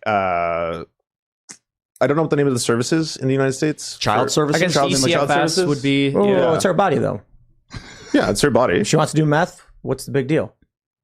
The big deal is that she's intentionally trying to kill a child. Can you say that again? She's intentionally trying to kill a child. Yeah. Never gets old. That look on his face. Did we change the definition of abortion? Isn't that intentionally? Yeah, that's what he's saying. He's arguing for abortion, and he's like, well, yeah, she can do meth. Oh, wait, she can't do it when she has a baby because she's hurting the baby. Yeah, that's the point. Intentionally. Yeah, exactly. That's what abortion is intentionally killing the baby. It's actually worse than that. So. Crazy, like every argument's like that. Like if there's really you no good actually argument have there. the conversation where like it's not, you're not interrupted all the time. It's always like that. It's like that with flat Earth and geocentrism. It's like that with everything. Yeah, like if in good faith, you can just walk them to the point that you need to get them to. But why they have to censor you so that they can misrepresent you and gaslight you and never let you speak. Talk over you. It's the only way. Imagine living in that world knowing that you're doing that. Like you're on that side. That's like you can't let the other person be heard. It's so. I know that's why people are so shocked at. Oh, I know you as well. But how you're just calm when you talk to these people, or because they're gonna hang themselves. It's like I don't have a problem with letting them, but for them, they can't give us any time to speak. They don't want that. They want to shut us up. All right, Iru, does yours stay? Oh, he left. Bye, Iru. We love you. All right, what do we got coming up this week, Zach? I'll be over at Iron Rail Media Monday, Wednesday, Friday morning at 5 a.m. Eastern, and then we That's really early. Yeah, 2 a.m. for you. Expect you to be there. All right, well, taking notes. There's probably a better chance of that than like 7 or 8 a.m. So. Yeah, I know you're a night owl. Yeah, I can't see any of your nighttime stuff because, well, you're a night owl. I'm an early guy. Yeah. Yeah, time zones. I always catch it on the next day. Well, this is why. It's because I hate people so much that I've learned to find the time where nobody else is awake. That's where you get work done. Dave Weiss doesn't call you when you live on the West Coast and he's in bed the whole time. And then right when he gets up, now I'm going to sleep. All right. Thank you, everybody in the chat. Thank you. We've got the tinfoil hat sombrero. Sorry, I always get that wrong. Tinfoil sombrero podcast, I think, starts at 4, if I'm not mistaken. 7 o'clock tonight, we've got a debate. Austin, if you want to come drop some super chat money, that'd be great of you.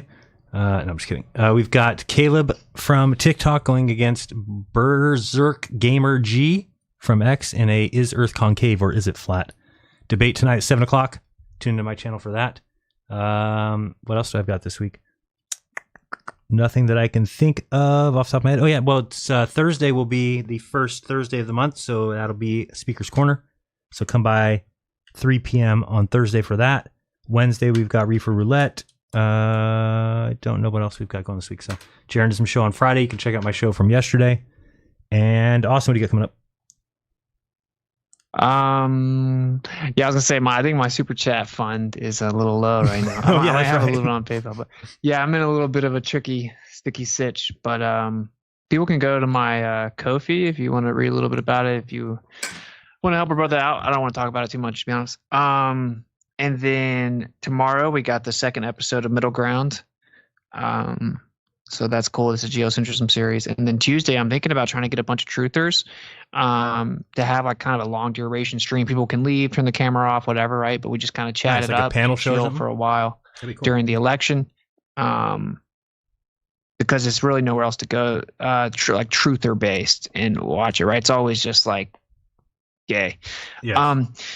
And then Wednesday we have Skull and Glory episode 2 of season 2. So we'll have kind of back streams. Big show. I liked your first episode of the other one you did on, what day did you do that? Thursday? Which one did you listen? Yeah. What you called it? Middle ground. Last Monday. Yeah. I do them on Mondays. Okay.